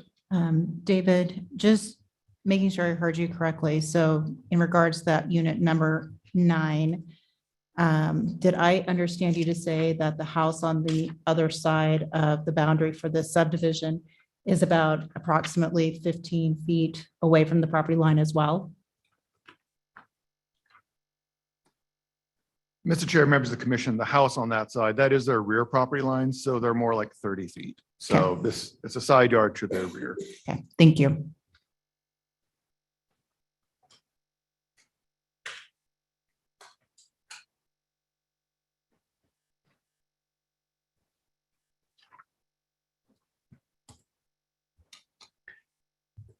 David, we're estimating the height of the peak of the roof at about 32 feet. Is that right?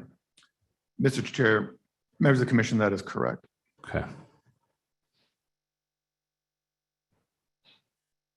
Okay. Any other questions?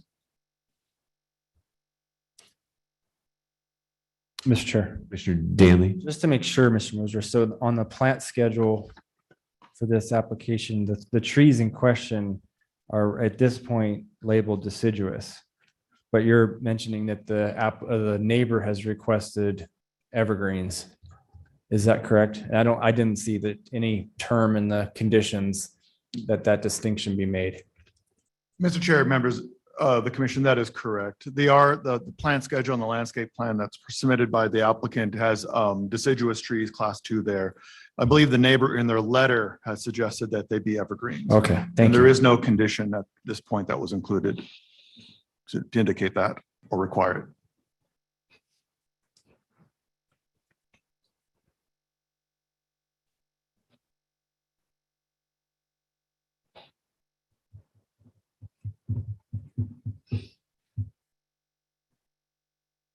Okay. Go ahead then and open this up, open up the public testimony on this item. So if you're here in person and would like to testify on this item, please come up to the podium. Okay. Yeah, please.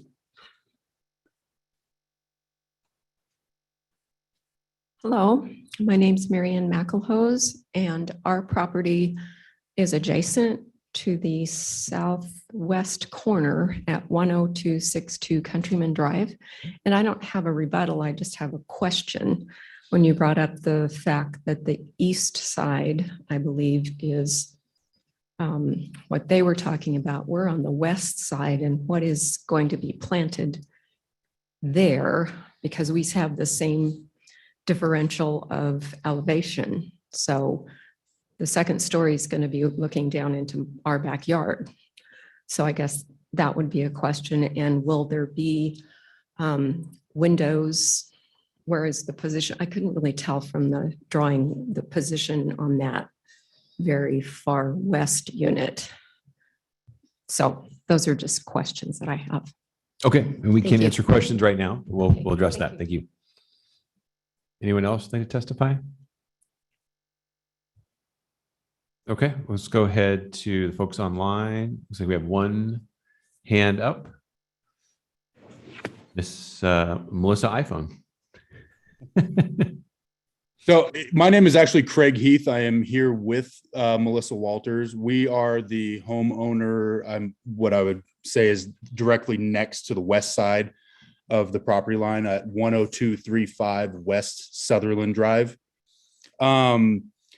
Not a huge rebuttal, and I'll keep it kind of short and sweet. Obviously, my concerns are the same as the concerns as everyone else. Privacy. They've made modifications to the plans and they've moved things forward and everything, which increases my privacy from their original plans before they made their modifications.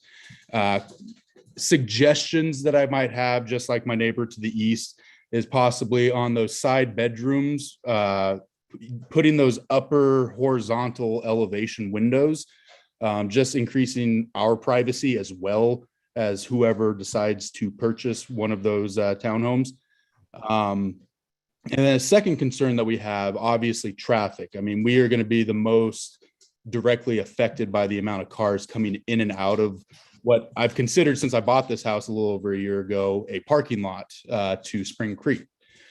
Through that entire area, there are no speed bumps. So a suggestion that I would have in order to allow something like this to happen is to possibly put some speed bumps within that area, maybe even further down on Sutherland, to just slow cars down from entering into the proposed subdivision. Because even as now, visitors going to Spring Creek fly by in front of our house. And, we have a 5-year-old daughter who is learning to ride her bike right now out on that street with our supervision. But it's just one of those concerns that we have as parents, and the safety of our child as well. So again, don't really have a rebuttal. We are opposed to the building, but we understand something has to go there. Something is going to go there. So those are just suggestions that I would like to be taken into consideration. Thank you. Thank you. Anyone else online that would like to testify? Please raise your hand.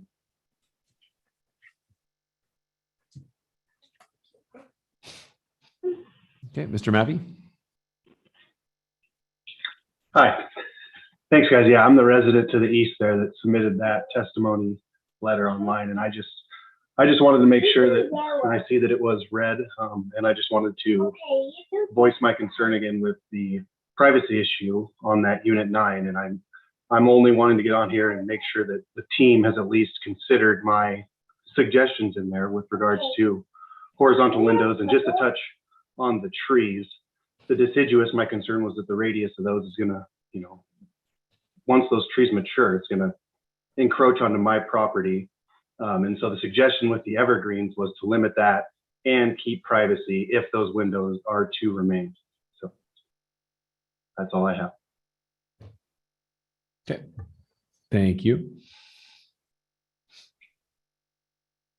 And it looks like we have one more person online. We'll go ahead and see if they want to testify. All right. I might remind the person online that if they want to raise their hand from their phone, they would press *9. Oh, thank you, Crystal. Okay, doesn't look like, or it looks like we're good on testimony. So we'll go ahead and return this back to the applicant for rebuttal.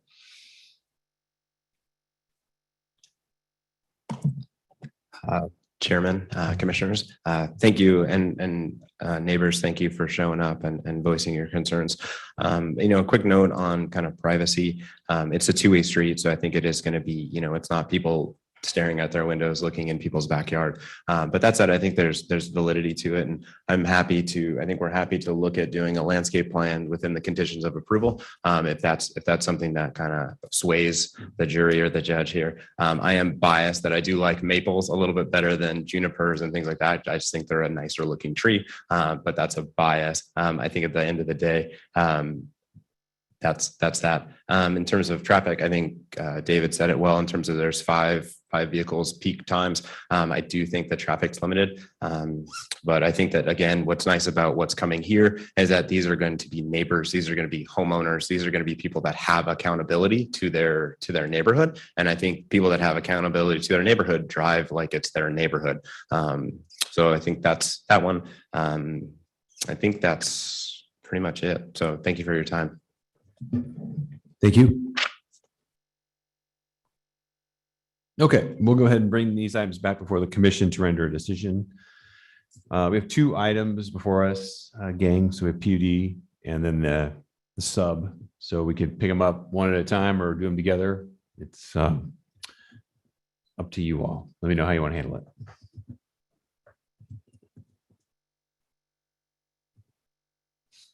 Mr. Chairman. Commissioner Danley. I think we can handle both. Let's do it. Let's try. Let's do it. See what we got.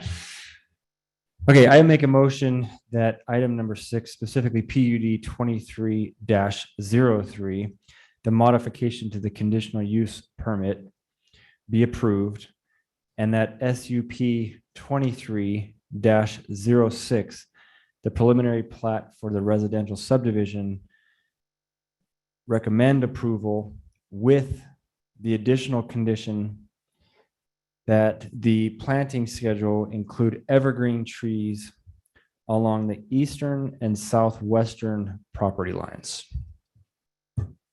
Second. Great, thank you. So I have a motion to approve and to recommend approval. The motion was by Commissioner Danley with a second by Commissioner Squires. Mr. Chairman. Chris, please.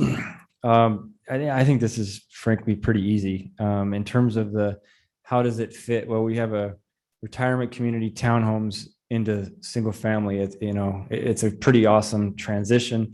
The height is below what is allowed, so I'm not concerned with that.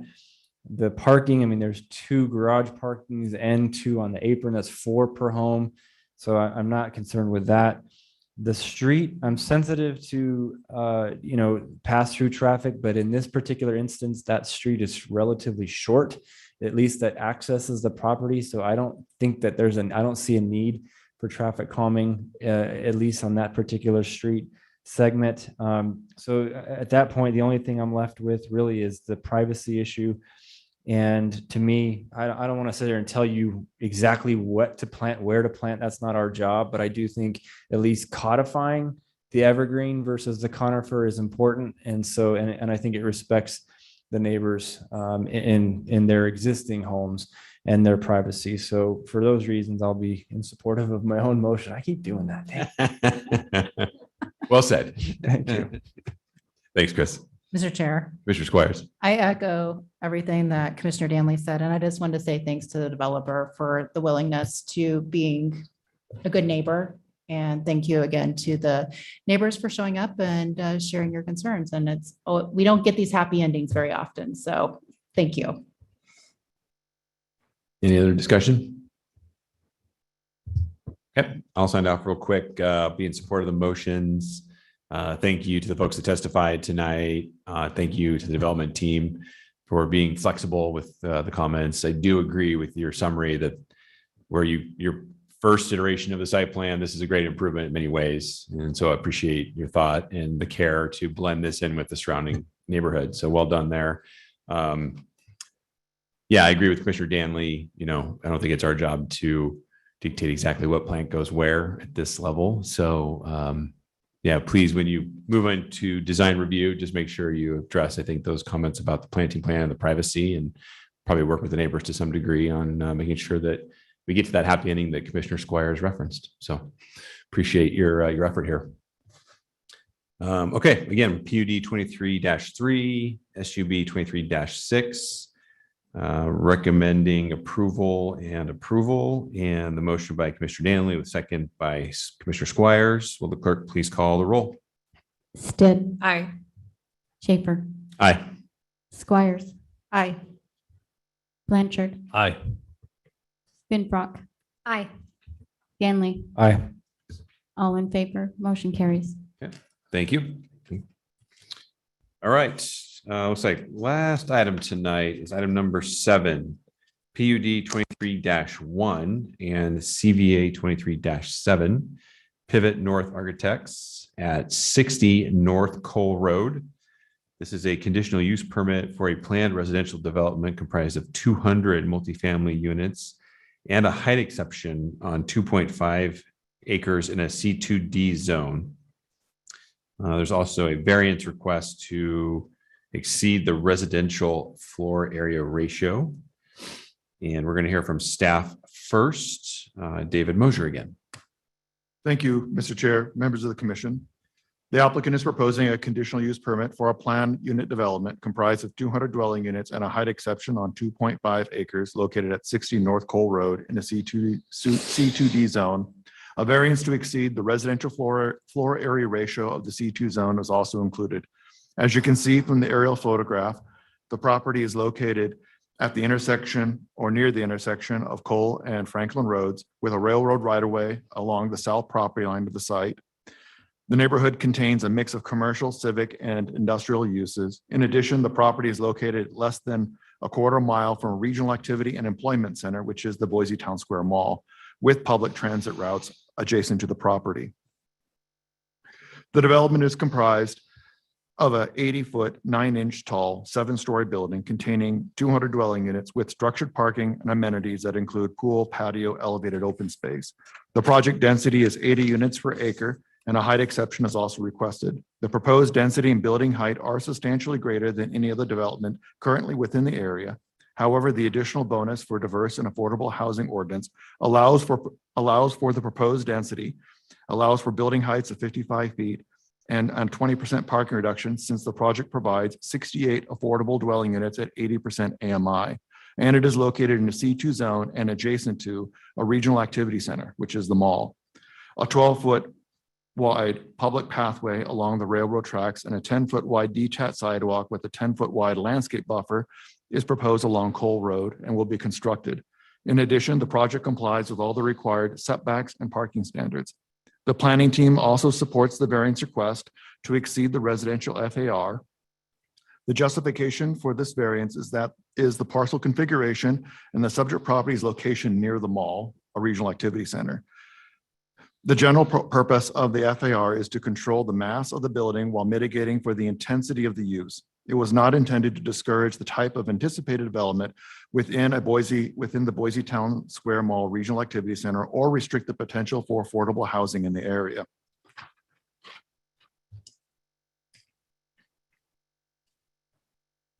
These elevations of the building as seen from Bethel Street, which is the top picture, And there's a view of the building as seen from the Cole Road and Franklin intersection, which is the bottom one. The picture next to the elevations also gives you an idea of the building heights within the surrounding area.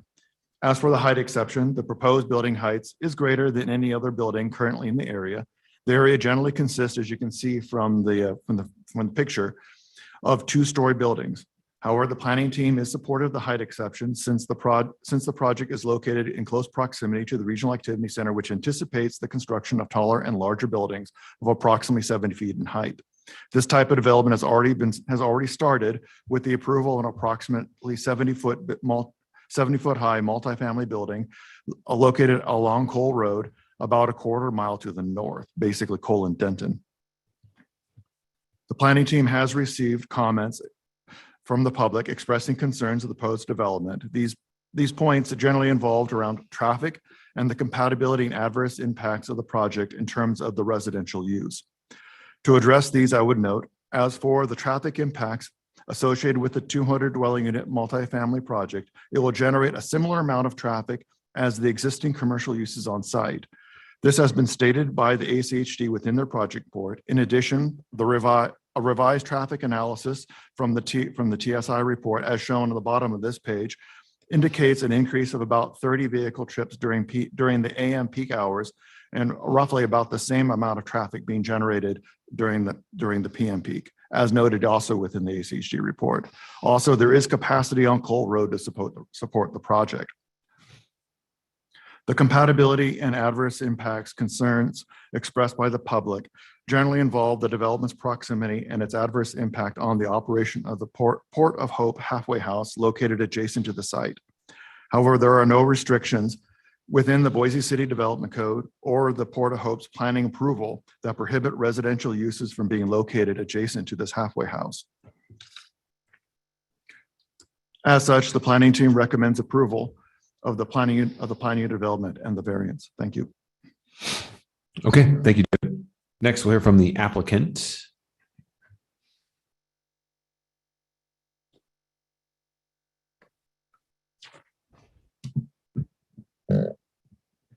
Member of commission staff, you can hear me okay? Yep. Great, good evening. Thanks for having us. Appreciate all your hard work.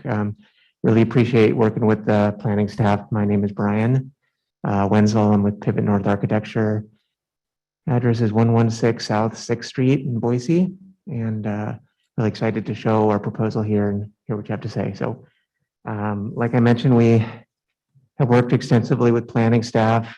We've also worked with ACHD, Union Pacific, Nampa Meridian Irrigation District, Fire Department, Solid Waste, all those departments, and also some neighbor outreach as well. So really excited to engage as many groups as we can to understand the requirements and desires and needs. So this isn't the first time we come to planning staff with this project. We originally proposed a different building configuration, but we've revised it to more thoughtfully accommodate some of the comments we've received from planning staff. So the project before you is a 200 unit new multifamily apartment community with associated amenities, associated parking, bike parking, some open space and residential amenities outside as well. We're proposing 201 vehicle parking stalls, so at least one stall per resident unit. We could potentially request for a lower reduction of parking, but we're choosing to provide a little bit more parking so that we can give residents as much parking on site as we can and mitigate as few impacts to the adjacent neighborhood as we can, as well as 200 new bicycle parking stalls for some alternative transportation. The three main project goals we've tried to embrace with this project is affordability, transit, and safety. Also weaving through all that some sustainable goals as well. So affordability, David did a great job addressing 68 provided income restricted affordable units. That's quite a significant give by the developer to the community, really embracing that as an opportunity for the community to provide much needed affordable housing. Also, the location we see is a really great opportunity for people to walk to the mall, walk to public transit, really great site potential, I think. So really happy to propose on this site.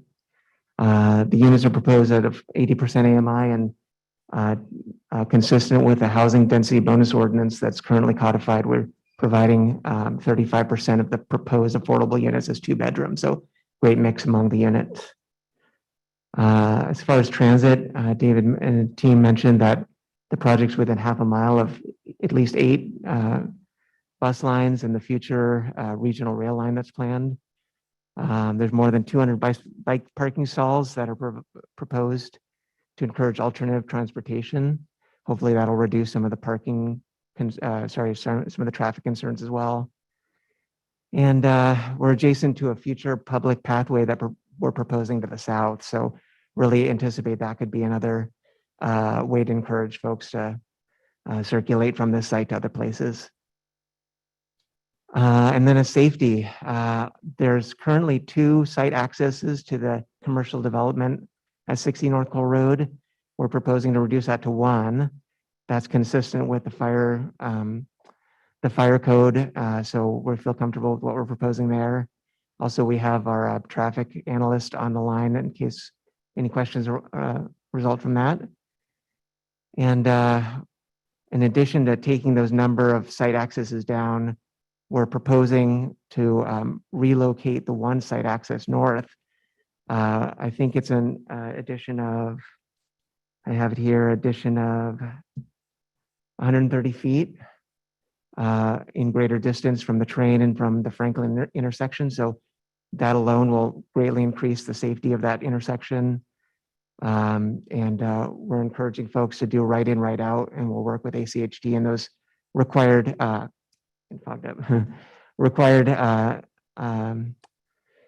techniques to encourage right in, right out, to discourage folks from going towards Franklin, encourage them away from that intersection. So we have here a schedule of what we're proposed. Sometimes we like to address that. We anticipate the construction sequence to start, if all goes well, in March of next year and proceed a couple of years, but that kind of coincides with some of the leases the existing tenants have entered into. So being sensitive of that with the owner. With the affordable housing we're proposing, we've looked at a 5-mile radius as the effective outreach for folks that live in affordable housing. They can get to jobs, they can get to shopping, pretty much encapsulates Meridian, Boise, Garden City, a lot of great things that are reached within a 5-mile radius, in addition to the copious public transit. I think we understand the site pretty well, but you can see how close the proximity of the mall is. I've actually walked quite a few times from North Cole Road, along North Cole Road from the site up to West Park and crossover. It's a pretty convenient walk. So really excited for residents to experience that. The current zoning is C2D. We're not proposing a zone change, but we are asking for some height and some FAR. I think we want to be forthcoming about that. It's a significant ask probably, but we feel like some of the gives that we're entering into as a kind of a discussion may outweigh some of those asks. Additionally, we looked at the future zoning rewrite, not to really take that verbatim, but to see kind of what is envisioned for the site coming forward. So this site is eventually envisioned to be MX3. So that kind of furthers that story of being connected to the mall and part of the greater activity center supportive proximity. So really excited about the site's location. I think it's a great opportunity for housing, for affordable housing, for people to work and shop at the mall, really try to reduce some of those vehicle trip counts. Here's the land use map. I think it's a commercial use, but we believe residential is allowed conditional use, which is why we're here today. So spent a lot of time understanding the context and walking behind the train. I think when we get into building plans real quick, we'll show some of those changes we've made. Addressing the traffic, again, we have the traffic engineer on the line if we have any questions to that, but effectively a new car every other minute in the morning didn't seem like that significant considering what it would take 100 vehicle trips per hour to trigger a new traffic study. The building's laid out. As you see here, we worked with ACHD initially in early planning studies to locate that entry. We realize it's quite close to Bethel, but that's where they advised us to put it because any further south, it would be too close to Franklin. Any further north, it'd be too close to Bethel. So without any kind of agreement to the north to Bethel, this is really the location they advised. Here's the configuration of the building. We're using the double loaded corridor to kind of screen some of the sight lines and sound from the train to the south. And some resident amenities that access onto the open space. We located the courtyards to kind of visually break down the mass to the neighbors to the north and the east, and emphasize views to the north as well. And you can see from the roof plan, we're trying to embrace solar panels on the roof and carports. And here's some views. We've got high quality materials, durable materials, really impactful elevation that we believe will go well with design review when that time comes, but trying to make this a billboard for the area and really celebrate the affordable housing. Maybe unique artwork on the corner there as a billboard for people from the interchange to be drawn to the development of the project and take some sense of pride and ownership. Here's the view from the north. You can see the fingers of the courtyards that break down the massing, and sky deck there located for views to the north as well. Here's the view coming down the west on Franklin, and then corner of Franklin and Cole. And we tried to articulate the building, break up some of the massing on the longer face, vertically, horizontally, have some unique patterns and interest, and high quality, durable materials. You can visit this if needed. Some data here, and we really tried to embrace a lot of the objectives of the Boise Blueprint, encouraging infill development, supporting existing transit, organizing the building well, and embracing the street. And the high density infill, we really feel this is a great site, great opportunity to walk to the mall. So I guess in summary, we are not requesting a zone change. We're instead asking for a little relief in the height and the FAR. We understand that. In exchange, we're offering to give extra affordable units. I believe the housing density bonus ordinance envisions 15% of the total units to be affordable at 80%. We're providing 34, so quite a big uptick from that, and hoping that extra floor encourages planning staff to see the same. And walkability, proximity to the trail, bike parking to discourage car trips. So with all that said, hope that you any comments you might have, we can here to answer, and hope you enjoy. Yep, thanks. Okay, thank you, Brian. First, we'll check in, see if we have anyone from the Liberty Park Neighborhood Association present.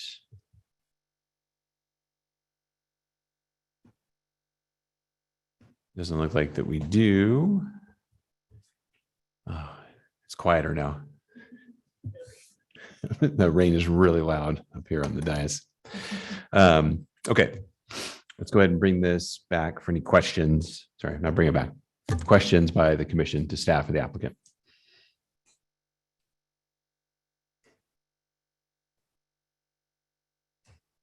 Mr. Chair. Commissioner Finfrock. Question for staff. So for David, so there's the halfway house that's adjacent to this property. And if this application goes through, then that halfway house will pretty much cease to exist because the FBOP is not going to relicense it. I'm just wondering what your take on that is. I mean, isn't that adverse to, I mean, as a condition, it can't adversely affect any other property. And so I'm just wondering how you think that this doesn't adversely affect that property. Mr. Chair, members of the commission, you are correct. I mean, there's an outside agency will basically, it sounds, my understanding, won't give them the funding or won't allow it to happen anymore. It's not something the city is regulating. It's not in our code. It's not a condition of approval. Our city blueprint Boise envisions high density residential here. So within next to the mall, it envisions it because even within the current modern zoning code that's going through review now, it anticipates a mix of residential uses here. It's part of what the city would like to see. I understand that if a residential use in this location is going to make things difficult or render that a halfway house would have to move, I don't have a solution for that, although it goes against everything the city envisioned for a neighborhood activity center for this location. Mr. Chair. Yeah, please. Follow-up question for David, but we approved this application, right, didn't we, for the halfway house at this location? Mr. Chair, members of the commission, we did, but we did not specifically attach any condition on that prohibited residential. That is an outside party, much like a CCNR in a sense. It's an additional agreement between two different people that the city's not involved in. We're not making the move. I understand that it's another agency that is.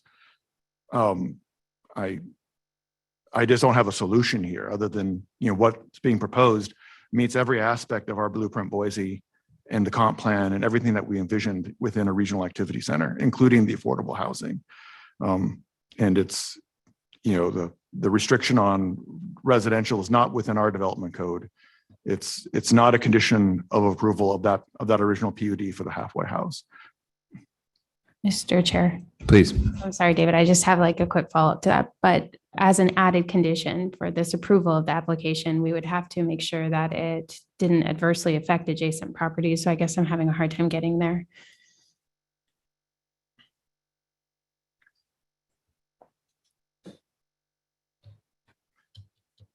Mr. Chair, members of the commission, I understand your concern. And yes, there is an adverse impact statement to this. And usually what that adverse impact is trying to get is towards the privacy, towards lighting, towards sound, towards noise, the physical aspects. What we're getting more here is more of a compatibility issue, I suppose, but it's a compatibility constraint attached to it by a different agency. That's particular to this one use. So I don't know if this is necessarily an adverse impact per se, that the code anticipated, that in the sense that it's not a physical adverse impact onto the site. It's more of a compatibility, but the use is also compatible with everything else in the area, as far as the staff report is concerned. I understand your concern. I just don't have a solution to somehow see that they can still exist. That being said, like I said, the city's long-term vision for this area is to see residential here.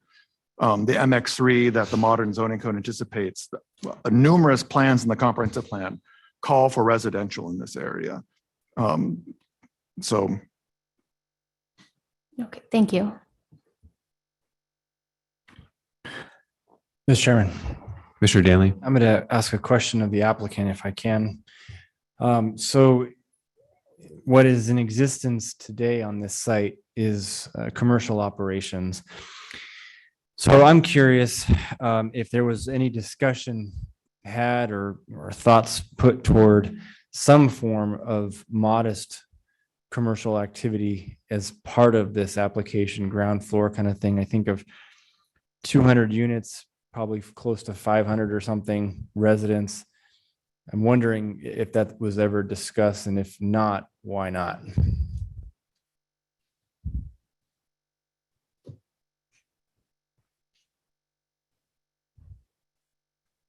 Commission Chair, members of the commission, great question.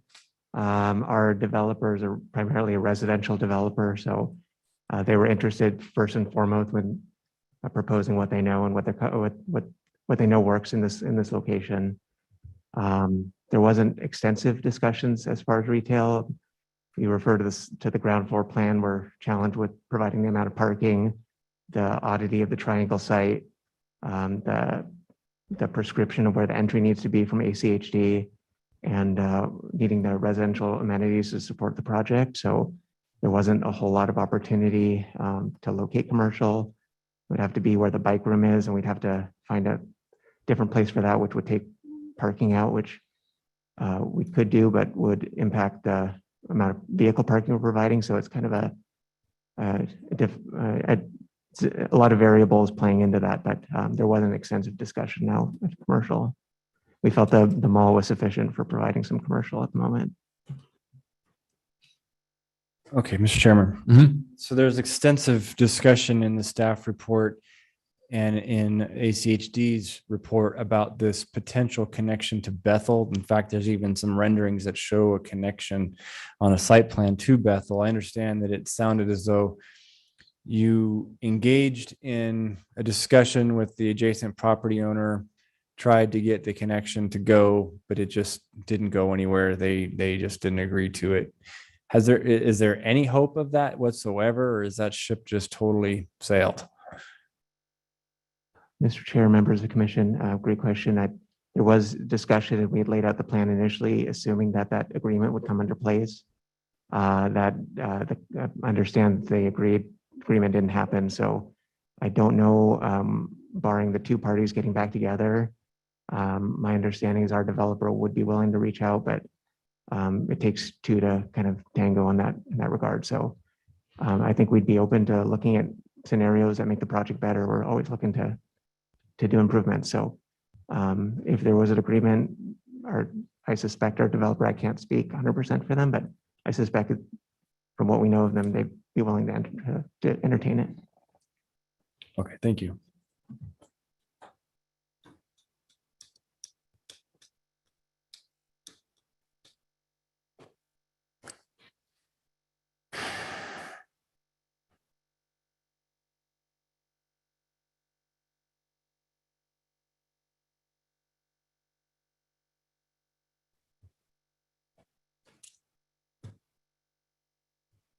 Okay, any other questions? Commissioner Binbrock. In our, I think it was our late correspondence, or sorry, question for staff, for David again.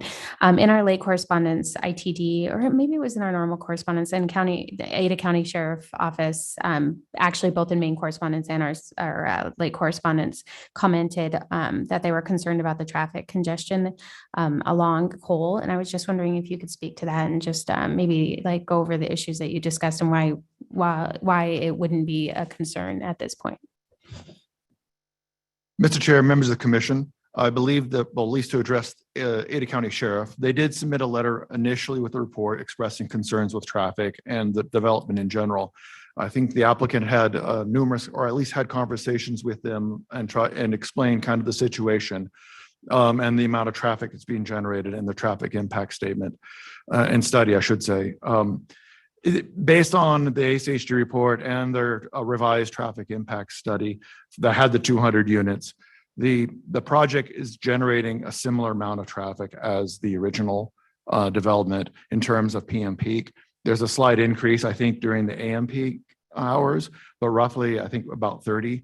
But it's lowering the curb cuts onto Cole by 1 and pushing it farther away, and to still be right in and right out. So from the staff's perspective, the amount of traffic and its circulation is roughly the same or very similar to what is currently there and would not impact the Ada County Sheriff in their operations. The applicant might be able to chime in a bit more on their discussions with them since they had talked with them. As for ITD, they weren't necessarily opposed to it. I think they were expressing concerns about any possible increase in traffic in the area because the interchange onto 184 at Franklin is congested. But once again, I would note that the traffic being generated is fairly or comparable, if not similar to what is currently there. Obviously, a slight increase in traffic during the AM peak, but roughly about the same during the PM, according to the applicant's report. So I didn't see an issue on this.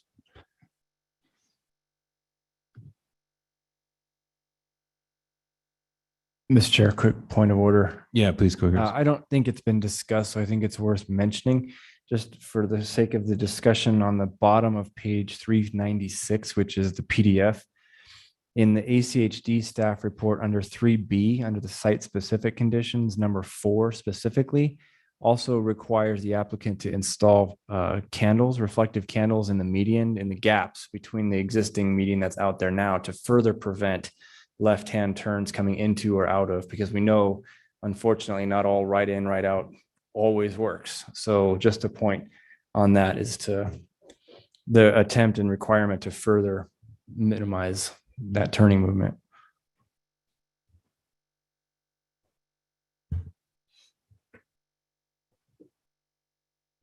David, any idea? We're dealing with some very oddly shaped parcel in this case, right? And oddly shaped parcel to the east and north. Basically, it's puzzle piece that abuts against it. Do you have any idea what the depth, where the cross access was contemplated going to Bethel? Any idea what the depth of that is from like the parcel line to Bethel, the right of way on Bethel? Mr. Chair, members of the commission, I was anticipating it, given the site design that they ended up, that the cross access would occur at the end of the fire turnaround area. There is a condition that they provide cross access with this, that they just provide it. And then if the site on the other side ever redevelops, then we can get it on that side and get it through. I don't know if when or if that will ever happen with the parcel adjacent, but that was sort of the idea. I don't know the depth offhand right there. Well, what I'm getting at there is, I mean, it just seems like an awfully narrow strip of land. I'm not sure what you could feasibly construct there, right? Mr. Chair, members of the commission, I think where the fire access turnaround is closer to the building on the Bethel property. So it's not that real thin portion that it cuts out, that pinches out at the intersection. So it's a little bit closer to the building on the adjacent property. Gotcha. Okay. David, have you ever seen another app? So looking at ACHD's, I lost it now, their staff report. I can't think of another staff report from ACHD that has a direct note to the city of Boise to further contemplate that cross access. I think it was note 3 right above the conditions. Have you ever seen that before? Mr. Chair, members of the commission, it doesn't happen too often. I think ACHD did have concerns and really wanted this site to take access off Bethel if all possible, and just really wanted to emphasize that. Okay. All right, thank you. Okay, any other questions for the staff or applicant? Okay. All right. Thank you. We'll go ahead then and open up the public hearing portion for testimony. You're in person here. Podium is free. Please start with your name and address, and everyone will have 3 minutes to testify. And if you could speak up too, we'd appreciate it because we'll try. Yeah, it sounds like it's starting to heat up again. It is, yeah. Mr. Commissioner, Mr. Chair and Commissioners, Matthew Parks, 802 West Bannock Street, Suite LP 110, Boise 83702. My client is Property Development Company LLP, the owner of the property to the north and to the east, and I'm here to voice objections to the application. You've already discussed the main points of our objection. Just want to hit on those as well. As far as the Port of Hope, that institution is going to be required to close and move as a result of this application. So I do think it does adversely impact property adjacent to the proposed development. I think that is a pretty clear negative impact when you're required to move. And they're going to have, they already moved once several years ago. And as you know, they came here before you even got the conditional use permit so they could locate in this location. It's very difficult for, as you can imagine, for a business like this to find a location. So I think that is a negative impact that should weigh heavily on the commission. As far as the traffic, I'd like to comment that we did point out that the traffic study in the project report and the materials provided was incorrect, and it identified 170 units. This is the first I've seen of the updated and corrected traffic study. I'm assuming that this means that that updated and corrected traffic study was not provided to ACHD, nor was it provided to ITD. I think it is important to provide that to ACHD to get an updated comments from them, because they did rely heavily on the report by saying that this is not going to increase traffic or it's going to be substantially the same. And then we now discovered that that's not correct. It is going to increase traffic. I think ACHD should have the ability to weigh in on that. This is a unique property. It's going to require a right in, right out. It's I guess a good solution to the impact of the traffic that's going towards Cole and Franklin. But what the traffic study does not account for, and what's not in any of the materials, is how that's going to impact the increased traffic on Bethel. Everyone's going to turn right out onto Cole, and they're going to turn right onto Bethel, go right around Barrister, and then turn left. And I think that's going to have a significant impact on the traffic on Bethel, and that's going to impact my clients who have warehouse use and truck traffic going through there. With that, I would like to ask as a condition of approval, if you're going to approve this project, that you require that the developer put in traffic cushions on Bethel. These are not speed bumps. These are traffic cushions designed specifically to reduce passenger vehicle traffic speed, but would not impact the truck traffic speed. Not to say that the trucks are going to be speeding, but it's just that we really are very concerned with additional several hundred trips a day. The indication was that there's going to be a car a minute onto Cole. So you can imagine at least half of those are going to go onto Bethel. So we'd like to have some way to reduce the speed of that traffic going for safety concerns as well. And also, if I can comment really quickly, one last thing. The parking here is insufficient, and it's going to lead to people parking on Bethel and causing traffic concerns there. There's nowhere for people to park for guests or anybody else. Thank you very much. I'm sorry I wasn't able to speak faster. You're good. Thank you. Mr. Squires? Yeah. Oh, do you? Oh, okay. I'm sorry. Okay. Sorry. You should ping me. Can you use...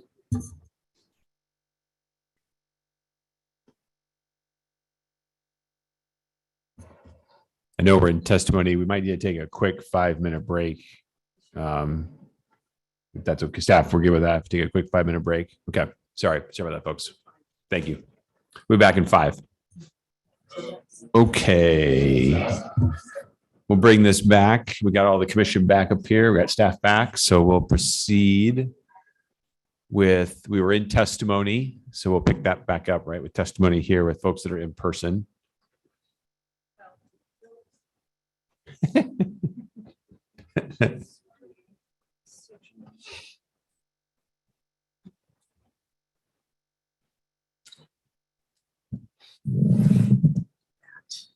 Good evening, commissioners. David Moser, nice to see you. My name's Diane Bagley. Ms. Bagley, if you don't mind, you could maybe bleed into that mic just a little bit more because this rain is quite loud where we sit. So Nature. Yeah. Nature speaks. There you go. Thank you. My name is Diane Bagley. I am here to represent the adjacent property owner, Property Development Company at 7225 West Bethel Street. First of all, I want to thank you for the work you do. It's very important for our city. And the next thing I want to say is I agree with everything Matthew said. He had more to say. I'm going to try and flesh out a little bit of it. The first thing I want to address, though, is Port of Hope. Port of Hope came to me a few years ago, like 7 or 8 years ago. They had taken a year to find this location after the city of Nampa permitted a daycare 500 feet from their location. Now, the Federal Bureau of Prisons has some pretty heavy restrictions on where you can locate prisoners coming out of federal detention. We have pedophiles. We have felons. These people have every right to come into this community and restore their lives to productive use. And that's what Port of Hope does. It's a very unique use. So there are several adverse effects to this application for us. One is the loss of Port of Hope's Federal Bureau of Prisons permission to conduct its business in its current location. There are two significant monetary damages to that. One is loss of Port of Hope's federal contract and the cost of relocating once it is forced out of this location. The second is Property Development Company's loss of rent from that building. We put $920,000 into this nonprofit's building because we believe in them. We believe in the purpose that they are serving in this community. We use that money to construct residential dorms, bathrooms, and common areas for Port of Hope's unique residential use. There is no other viable tenant for this building. It is not the type of residential use that individuals would choose to be in dormitory style living and gang showers. The second thing I want to address is the passenger vehicle congestion fouling up our industrial tenants trucking operations. Thank you, David.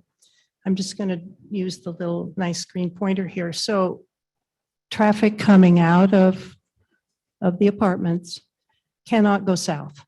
They can't go south to get to this freeway access. They can't go south to go either way. So what are they going to do? The easiest way for them to get south is to come up to Bethel, take a right, drive through this heavy long haul trucking operation. There are days when this road is blocked. They'll swing up to Barrister, come to the light, and then they can go south. Is that my Sorry, time? yeah, you're at your time. Okay. I think we were tracking with where you were going though. Yeah, and so the adverse impacts and associated damages are significant, and we respectfully request the denial of this application. Thank you very much for your time this evening. Thank you. Is there anyone else that'd like to testify this evening?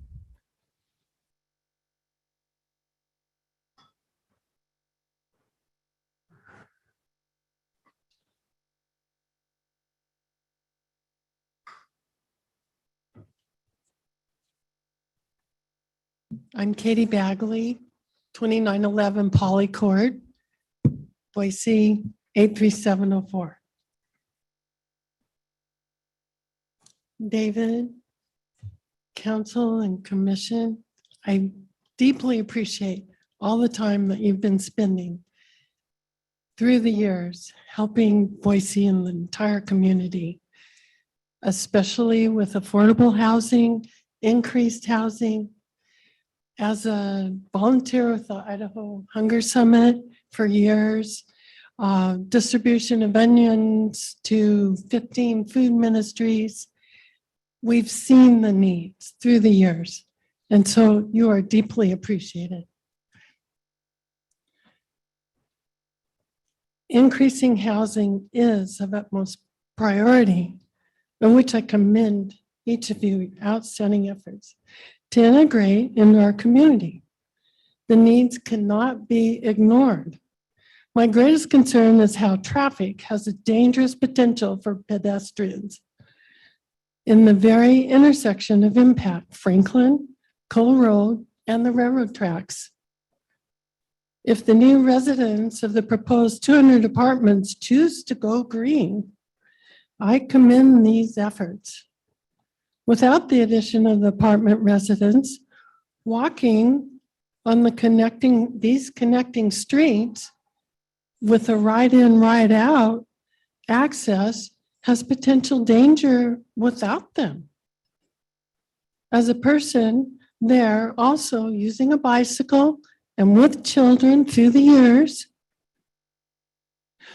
a walker and or walking sticks on those streets, having previous immobility with total hip replacements, my reservations for planning for potentially new pedestrians need further consideration.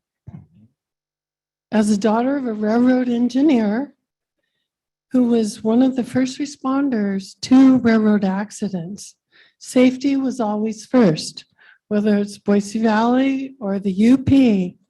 Safety was held in utmost regard. So I repeat, traffic will be impacted regardless of the reports. In addition to the truck drivers driving with vehicles of lengths maybe only 12 feet long, up to 75 feet long, I see all the truck drivers, and through the years, they've been so respectful to pedestrians or bicyclists or other vehicles. But there is a danger that we're facing. And also the impact of losing the businesses that provide outstanding protein nourishment and electrolyte imbalance prevention. I am a dietitian, and to me, they're significant. Thank you so much for your time. Thank you. Okay. Anyone else like to testify? Podium's free. Okay, we'll check in online. Anybody online would like to testify? Please raise your hand.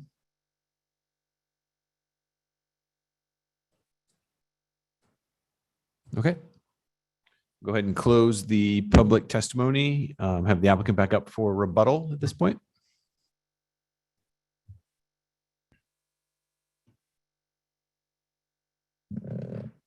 Mr. Chair, members of the commission, you can hear me okay? Great. Appreciate the neighbors coming out. Really love to get their feedback, and we're not working in a vacuum. We really want to make this a great place for the city, for the community. So I think one of the points that was raised was access from Bethel Street. So we initially, and probably some of the documents show, we've initially laid out the site with the assumption that that agreement could be undertaken. Ultimately, that did not come to pass, unfortunately. So we kind of had to adjust and redesign to the site access we could take from our site. It's difficult for a property developer to take access from a site that they don't control. So we are embracing and worked with city staff on a great location for a future cross-access agreement that, in the future, however many years down the line, the adjacent site to the east gets developed. There's a great opportunity to limit the number of extra access points off of Bethel and Cole, because I know that's a great point of concern for the city. As for some of the comments that were made about the pedestrian connection and the safety, I can't think of another site close to the mall that has got this combination of great bus access, great pedestrian access, great access for vehicles to get downtown and get these new residents, affordable residents, where they need to go. So I really think this site could create a unique opportunity. Looking ahead at the zoning code rewrite, the site is envisioned to be, I think it's 70 feet for MX3. So although we're asking for a height exception, it's not as significant as what's futurely planned. I don't believe there's a density restriction on MX3 either. So some of the FAR concerns maybe go away, but really want to work with the neighbors if we can, really want to be a good neighbor, provide some great housing for the neighborhood, and really think we've done what we can to mitigate the safety concerns and the traffic concerns within reason. I think the developer, did reach out to the neighbors and would be amenable to reopening that dialogue, but they can only go so far. So hopefully we've done the best we can with what we're given. So with that, I think that's it. So thank you. Okay, thank you, Brian. Okay, let's go ahead and bring this item back before the commission. Again, we're dealing with PUD 23-1 and CVA 23-7. And at this point, I'll entertain a motion.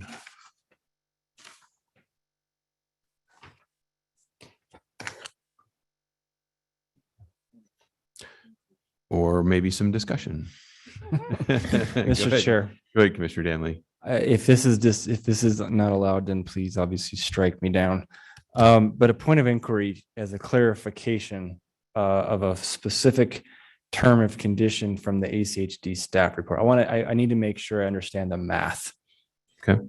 Okay. So David, if I can real quick, same place, bottom of the PDF anyway, page 396, 3B, number 2 and number 4. They're site-specific conditions of approval. So number 2 says close. The condition is that they close the existing driveway. There's 2 of them, one 237 feet north and 272 feet north of Franklin Road, right? You see that? Okay. Number 4, and let me go through this. Sorry. Number 3 then says the new driveway is to be 350 feet north of Franklin, right? So you follow me. So we trimmed off 237, trimmed off 272, and we're allowing 350. Okay. Number 4 says the candles are to be extended 75 feet beyond the existing driveways. So the existing driveways then go back to 237 and 272. So if 272 is the most northernmost driveway and the candles are to go 75 feet beyond that, right? Following me here? that actually puts you just short of the 350 feet where the driveway that they're requiring to go in is located. So the candles would actually not go past that midpoint of that driveway where there's a right in and right out. Now, what I don't know is it also says to fill in gaps of the existing median. So what I don't know, and I don't know if you know this, is that 75 feet filling that gap, and is there existing median beyond that? Or will those candles terminate almost exactly at that point of the driveway? You following me on that? Sorry, technical, I know, but I want to make sure I get that down. Mr. Chair, members of the commission, I'm trying to put this map together in my head as to this point, and I did visit the site several times. I walked past it just last week, and I think there's a median out there, but I don't know how far it extends because it is currently maybe the aerial photographs or something of that nature, or maybe a street view on Google might show it, but I don't know how far it extends down. I could check to see if the applicant had submitted photographs of the site or the street, but I just don't know how far that extends with these dimensions you're giving me offhand without getting a ruler and a map and valid putting it down.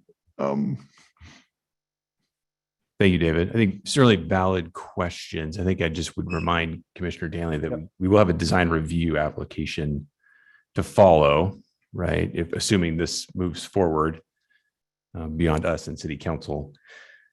So if I don't want to get too down into the weeds, knowing that there will be, more detail and more clarity to come with that design review application in the future. So just something to keep in mind as we navigate this evening. But will design review, and I don't know the answer to this either, showing some serious problem, but does design review get into the placement of a median on a public right of way? Well, the ACHD is notified of design review applications. Mr. Chair, yes, ACHD will comment again on this. There is, looking at the street view, I think there is a small median that runs all the way down almost to hits Bethel. So it goes further. Yeah. Okay, that's the And it's answer. looking at the street view pictures. Thank you. Now you need a motion. Yeah, so I think, just to be clear with the process for everybody here, that, the next step in this process, assuming approval tonight and moving forward, be a design review application, which layers in more detail regarding the site and the buildings, the finishes, the access. All the agencies have another opportunity to comment on the application at that time again in the future.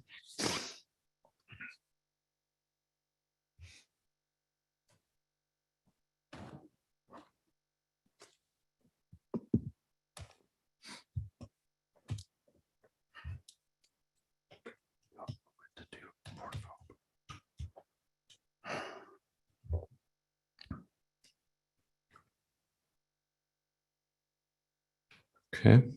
Mr. Chair.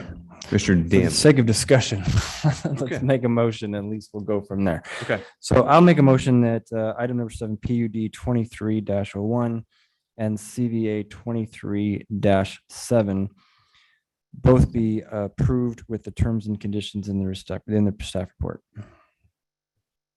Second.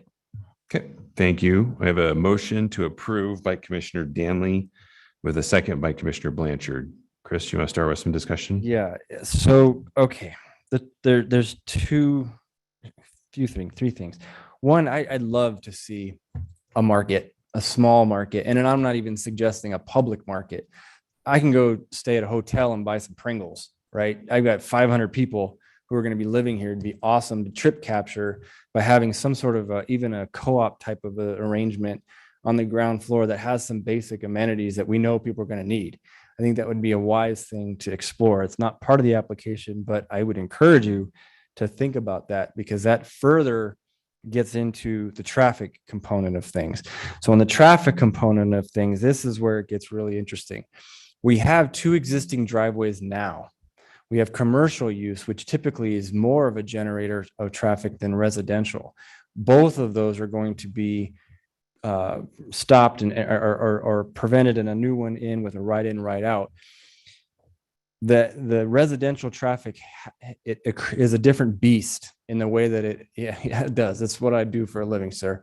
So what this is about is AM traffic is different because that's a commercial corridor.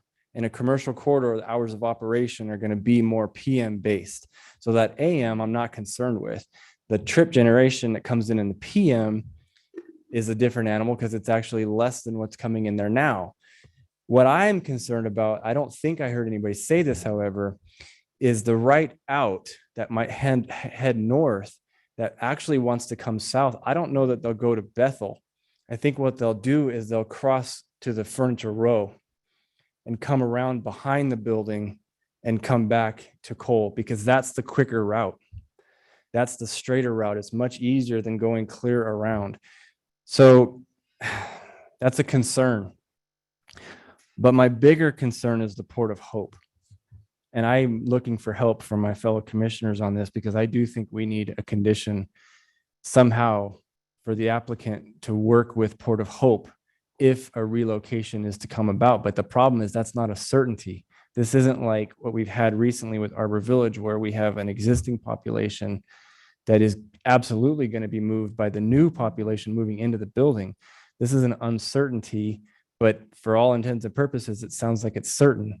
So how do we deal with that? I'm totally open for some sort of a motion or an amendment and a condition that deals with that, because I think that's a significant issue.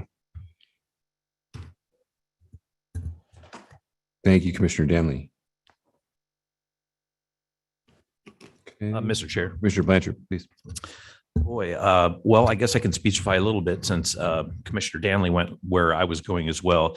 I think that the closest C-store is probably at Franklin and Curtis, and that'd be the Marathon and the Jacksons. And I think the closest grocery is probably Fred Meyer at Franklin and Orchard. So yeah, I would think that, and in that MX area, aren't we looking for like 1,200 to 2,000 square foot, kind of footprints? And I think some of the smaller C stores are even, they're somewhere in that 2,000 to 2,400 or something. Anyway, so yeah, that is definitely something that would be worth exploring. You will reduce a lot of trips with something like that. And then the bigger point is, it's been tough being on this body over the last 4 years, because we keep having these Pandora's boxes pop open, even after we spent 2 years rewriting a zoning code. So we still don't really have a solution on what do we do with these people? What do we do with the interfaith sanctuary people? We have to house those people. They got to go somewhere, right? What do we do with the Arbor Village people? They're all on Medicaid. There are 92 people who live there. It's right around the corner from my house. Developer wants to turn it into apartments. Well, that's his right. But what do we do with those people? And now what do we do with the Port of Hope people? I mean, now I am just speechifying, but our criminal justice system is shameful in the way they return these people to the community with so few options. And now we are going to put a nail in the coffin of, I don't know how many people are in there. And it frustrates me greatly that we still, after all this time, don't have solutions. And we are truly just speechifying to you guys out there, because this doesn't even have to go to council now, where they're not going to even read our record and say, oh yeah, Blanchard made me feel guilty. We got to do something about this. They're not even going to read it because they don't have to approve any of this stuff. So I don't have a solution to that, Commissioner Danley, but I am profoundly concerned. Thank you, Commissioner Blanchard. Any other discussion? Okay. Well, here are my thoughts on the matter, and certainly fair questions and concerns. This is a pretty complex situation with a couple of large outstanding issues. At a high level, I love the project. I love the density. I love the use. Love the location on the transit lines. But then the complexity is regarding, Port of Hope and the policies of, the Federal Bureau of Prisons that helps fund those facilities, right?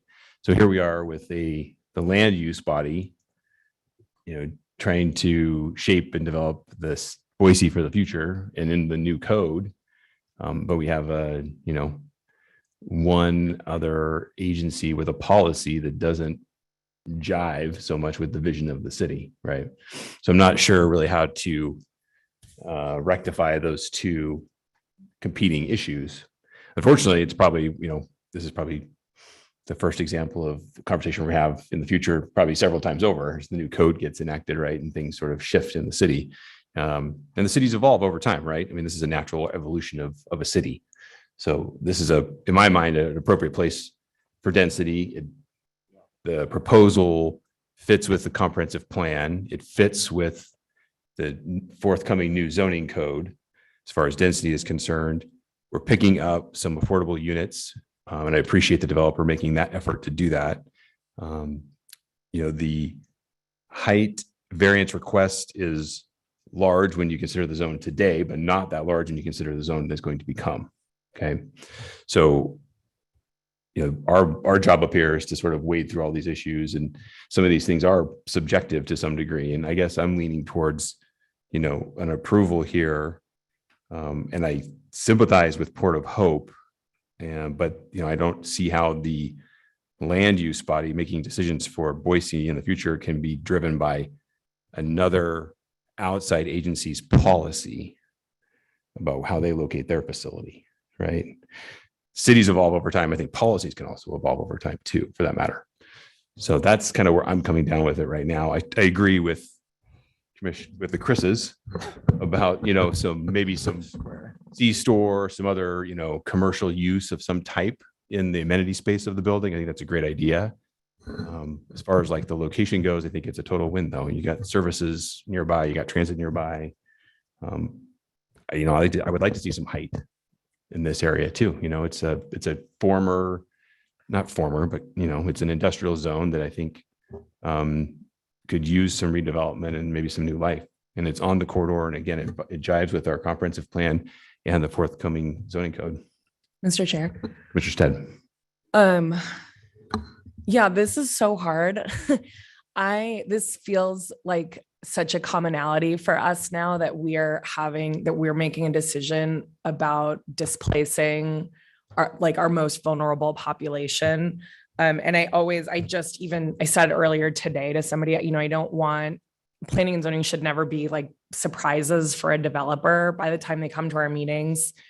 It's one thing to be asking for an exception, but there should be no surprises. So I guess I agree with what you said about, from a land use perspective, I don't really see a reason why not, but I wish that, as this moves through the process, I wish that we could continue to keep in mind how we can prevent these situations from happening before they come to us, so that we're doing a better job of just like keeping safe our most vulnerable populations. And this is becoming more and more common. So I hope that the city will re-examine that as this moves forward through the process, not just necessarily for this project, but in general, because this feels more and more common for us.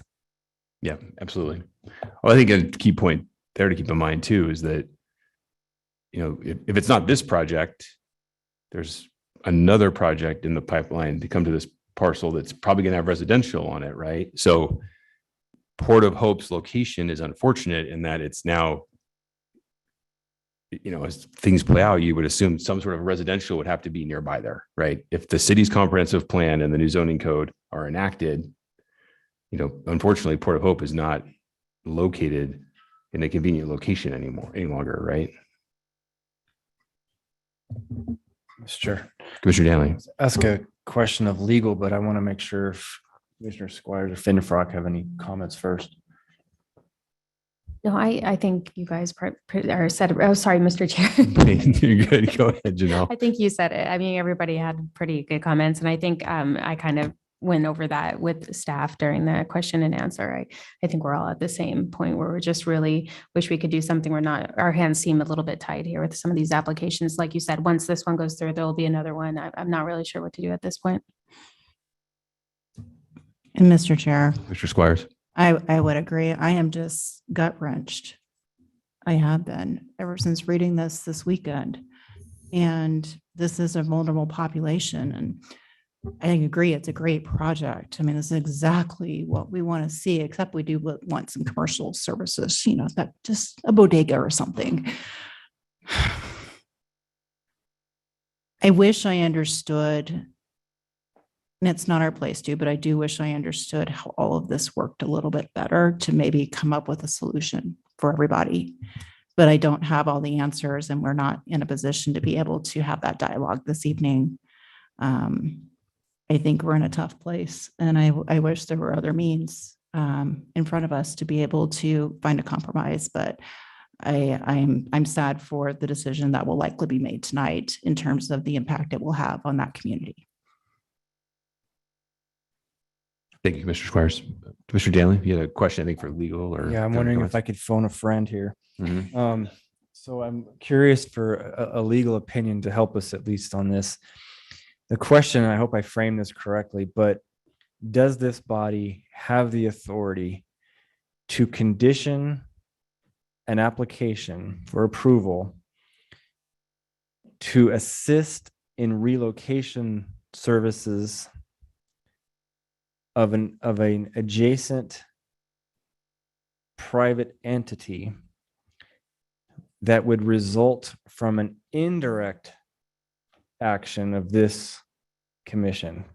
Good luck with that.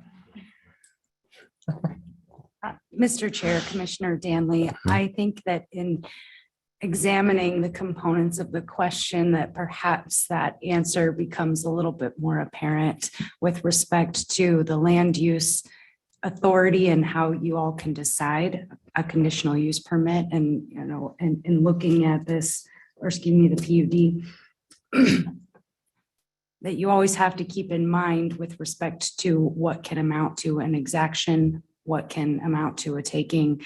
When you're looking at how to mitigate those adverse impacts, it really is kind of the weighing in terms of what effects may be felt on adjacent properties. And I would hearken back to what Chair Schaefer was mentioning with respect to considerations of the comprehensive plan of our zoning code of, does it meet the requirements of this particular application in light of what are those potential adverse impacts? So I recognize that's a squishy answer, but I think that it's a weighing that the commission needs to do and understand kind of what the expanse of our authority is with respect to other private development offsite for a particular application. Mr. Chair. We may Thanks, Mary. have the application, like, I know that, like, if the reentry program, or if it shuts down and it ends up moving, it's probably going to have to go to an industrial location, and the application may come back in front of us. So we may have an opportunity to pass it, pass more of a residential reentry use, like in an industrial location at a future point. It sounds like they're going to probably be forced to move somehow. So, I mean, that if it comes up in front of us again, maybe just have consideration that we're going to have to approve some of these applications in places that we don't normally see or want, but just for the, so that it's not within the vicinity of schools or residential or everything else. I mean, that may be a way to remedy this, unless we want to offer some type of moving fee or something. And it doesn't sound like that's the issue, because they're maybe funded by FBOP or something. Yeah, good points. Yeah, great points.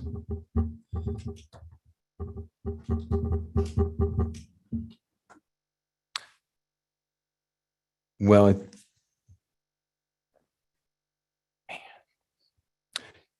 think, I think there's, for the record, right, for those watching at home or in the future, understand the thought process and the concerns right now. I certainly we could entertain another amendment to the motion, but as it stands right now, we have a motion to approve per the staff report.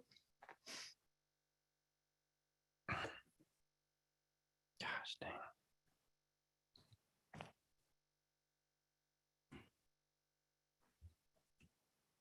Okay. No other comments or discussion? I don't see a way around it. Okay. All right. Well, good discussion. And I think at this point, we'll go ahead and call the vote. Again, we have a motion to approve the PUD 23-1 and CVA 23-7 with all the terms and conditions of the staff report. The motion was by Commissioner Danley, and the second was by Commissioner Blanchard. Will the clerk please call the roll? Step, Aye. Schaefer, Aye. Squires, Aye. Blanchard, Aye. Finfrock, Aye. Danley, Aye. all in favor, motion carries. Okay. All right. Thank you, everybody.